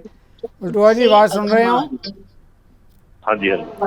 ਡੋਲ ਸਾਹਿਬ, ਜਿਸ ਮੁੱਦੇ ਤੇ ਗੱਲ ਕਰ ਰਹੇ ਸੀ, ਮੈਂ ਉਸੇ ਮੁੱਦੇ ਤੇ ਵਾਪਸ ਆਉਣਾ ਹੈ। ਜਿੱਥੇ ਤੱਕ ਸਵਾਲ ਹੈ ਗਵਰਨਰ ਦਾ, ਵਿਰੋਧੀ ਧਿਰਾਂ ਦਾ, ਕਿ ਕਿਸ ਤਰੀਕੇ ਨਾਲ ਵਿਰੋਧੀ ਸਰਕਾਰਾਂ ਨੂੰ ਪਰੇਸ਼ਾਨ ਕਰਨ ਦੀ ਗੱਲ ਤਾਂ ਇੱਕ ਹਾਈ ਹੈ, ਪਰ ਜਦੋਂ ਪੰਜਾਬ ਦੇ ਮੁੱਦੇ ਦੀ ਗੱਲ ਕਰਦੇ ਹਾਂ, ਕਿਤੇ ਇਹ ਵੀ ਕਿਹਾ ਜਾ ਰਿਹਾ ਹੈ ਗੁਰਬਾਣੀ ਪ੍ਰਸਾਰਨ ਦੇ ਮੁੱਦੇ ਨੂੰ ਲੈ ਕੇ, ਚਾਹੇ ਗਵਰਨਰ ਹੈ ਚਾਹੇ ਮੁੱਖ ਮੰਤਰੀ ਭਗਵੰਤ ਮਾਨ ਹੈ, ਰਾਜਨੀਤੀ ਕਰ ਰਿਹਾ ਇਸ ਮਾਮਲੇ ਤੇ। ਦੇਖੋ, ਬਦਕਿਸਮਤੀ ਹੈ ਕਿ ਅੱਜ ਗੁਰਬਾਣੀ ਦੇ ਉੱਤੇ ਵੀ ਸਿਆਸਤ ਸ਼ੁਰੂ ਹੋ ਗਈ। ਤੁਸੀਂ ਸਿਆਸਤ ਕਰਨੀ ਹੈ, ਤੁਸੀਂ ਆਪਦੇ ਵਿਰੋਧੀ ਦੇ ਨਾਲ ਲੜਨਾ ਆ, ਤਾਂ ਬਹੁਤ ਮੁੱਦੇ ਨੇ, ਉਹਨਾਂ ਤੇ ਲੜੋ। ਹੁਣ ਤੁਸੀਂ ਇਸ ਗੱਲ ਤੇ ਆ ਗਏ। ਦੇਖੋ, ਸਭ ਤੋਂ ਪਹਿਲੀ ਤਾਂ ਗੱਲ ਹੈ ਕਿ 15 ਤਰੀਕ ਨੂੰ ਜਿਸ ਦਿਨ ਸਾਡੇ ਮੁੱਖ ਮੰਤਰੀ ਗਵਰਨਰ ਪੰਜਾਬ ਨੂੰ ਚਿੱਠੀ ਲਿਖਦੇ ਹੈ ਬਿੱਲਾਂ ਨੂੰ ਪਾਸ ਕਰਨ ਸੰਬੰਧੀ, ਉਹਦੇ ਆਪ ਦਾ ਜਿਹੜਾ ਫੇਸਬੁੱਕ ਅਕਾਊਂਟ ਹੈ ਉਹਨਾਂ ਦਾ, ਭਗਵੰਤ ਮਾਨ ਦੇ ਨਾਂ ਤੇ, ਉਹਦੇ ਉੱਤੇ ਕੈਪਸ਼ਨ ਕੀ ਪਾਉਂਦੇ ਹੈ? ਉਹਦੇ ਉੱਤੇ ਜਿਹੜੀ ਕੈਪਸ਼ਨ ਇਹ ਪਾਉਂਦੇ ਹੈ ਕਿ ਪਵਿੱਤਰ ਗੁਰਬਾਣੀ ਦੇ ਟੈਲੀਕਾਸਟ ਨੂੰ ਦੁਬਾਰਾ ਫਿਰ ਬਾਦਲ ਪਰਿਵਾਰ ਦੇ ਹੱਥਾਂ 'ਚ ਨਹੀਂ ਜਾਣ ਦਿੱਤਾ ਜਾਵੇਗਾ। ਲੜਾਈ ਤਾਂ ਸਿਰਫ ਇੰਨੀ ਹੈ। ਤੇ ਜਦ ਕਿ 23 ਜੁਲਾਈ ਤੱਕ ਉਹ ਕੰਟੈਕਟ ਹੈ, ਜਿਹੜਾ ਇੱਕ ਇਕਰਾਰ ਹੋਇਆ ਆ ਉਸ ਸਮੇਂ ਤੋਂ ਹੋਇਆ ਆ ਜਦੋਂ ਕਿ ਕੋਈ ਸਿਸਟਮ ਹੀ ਹੈ ਨਹੀਂ ਸੀਗਾ, ਕੋਈ ਜ਼ਿਆਦਾ ਚੈਨਲ ਹੈ ਨਹੀਂ ਸੀਗੇ, ਔਰ ਜੇ ਕੋਈ ਹੈ ਵੀ ਸੀਗਾ ਤੇ ਇਹ ਅਜਿਹੀ ਸੇਵਾ ਨਿਭਾਉਣ ਵਾਸਤੇ ਤਿਆਰ ਨਹੀਂ ਸੀ, ਆ ਕੇ ਛੱਡ ਕੇ ਚਲੇ ਗਏ। ਪਰ ਉਹਨਾਂ ਨੇ ਸੇਵਾ ਨਿਭਾਈ, ਜੇ ਕਿਸੇ ਨੇ ਚੰਗੀ ਸੇਵਾ ਨਿਭਾਈ ਹੈ ਤੇ ਉਹਦੀ ਸ਼ਲਾਘਾ ਕਰਨੀ ਚਾਹੀਦੀ ਹੈ। ਹਾਂਜੀ, ਉਹਨਾਂ ਨੇ ਬੜੀ ਪਵਿੱਤਰਤਾ ਦੇ ਨਾਲ, ਬੜੀ ਮਰਿਆਦਾ ਦੇ ਨਾਲ, ਬੜੇ ਨਿਰਵਿਘਨ ਤਰੀਕੇ ਦੇ ਨਾਲ, ਔਰ ਮੀਂਹ ਹੋਵੇ, ਹਨੇਰੀ ਹੋਵੇ, ਠੰਡ ਹੋਵੇ, ਝੱਖੜ ਹੋਵੇ, ਉਹਨਾਂ ਨੇ ਆਪਦੀ ਡਿਊਟੀ ਨਿਭਾਈ ਤੇ ਕਿਸੇ ਤਰ੍ਹਾਂ ਦੀ ਕੋਈ ਸ਼ਿਕਾਇਤ ਨਹੀਂ ਆਉਣ ਦਿੱਤੀ। ਤੇ 23 ਤਰੀਕ ਤੋਂ ਬਾਅਦ ਉਹ ਜਿਹੜੇ ਆ ਪਾਸੇ ਜਾ ਰਹੇ, ਸ਼੍ਰੋਮਣੀ ਗੁਰਦੁਆਰਾ ਪ੍ਰਬੰਧਕ ਕਮੇਟੀ ਆਪਣਾ ਪ੍ਰਬੰਧ ਕਰ ਰਹੀ।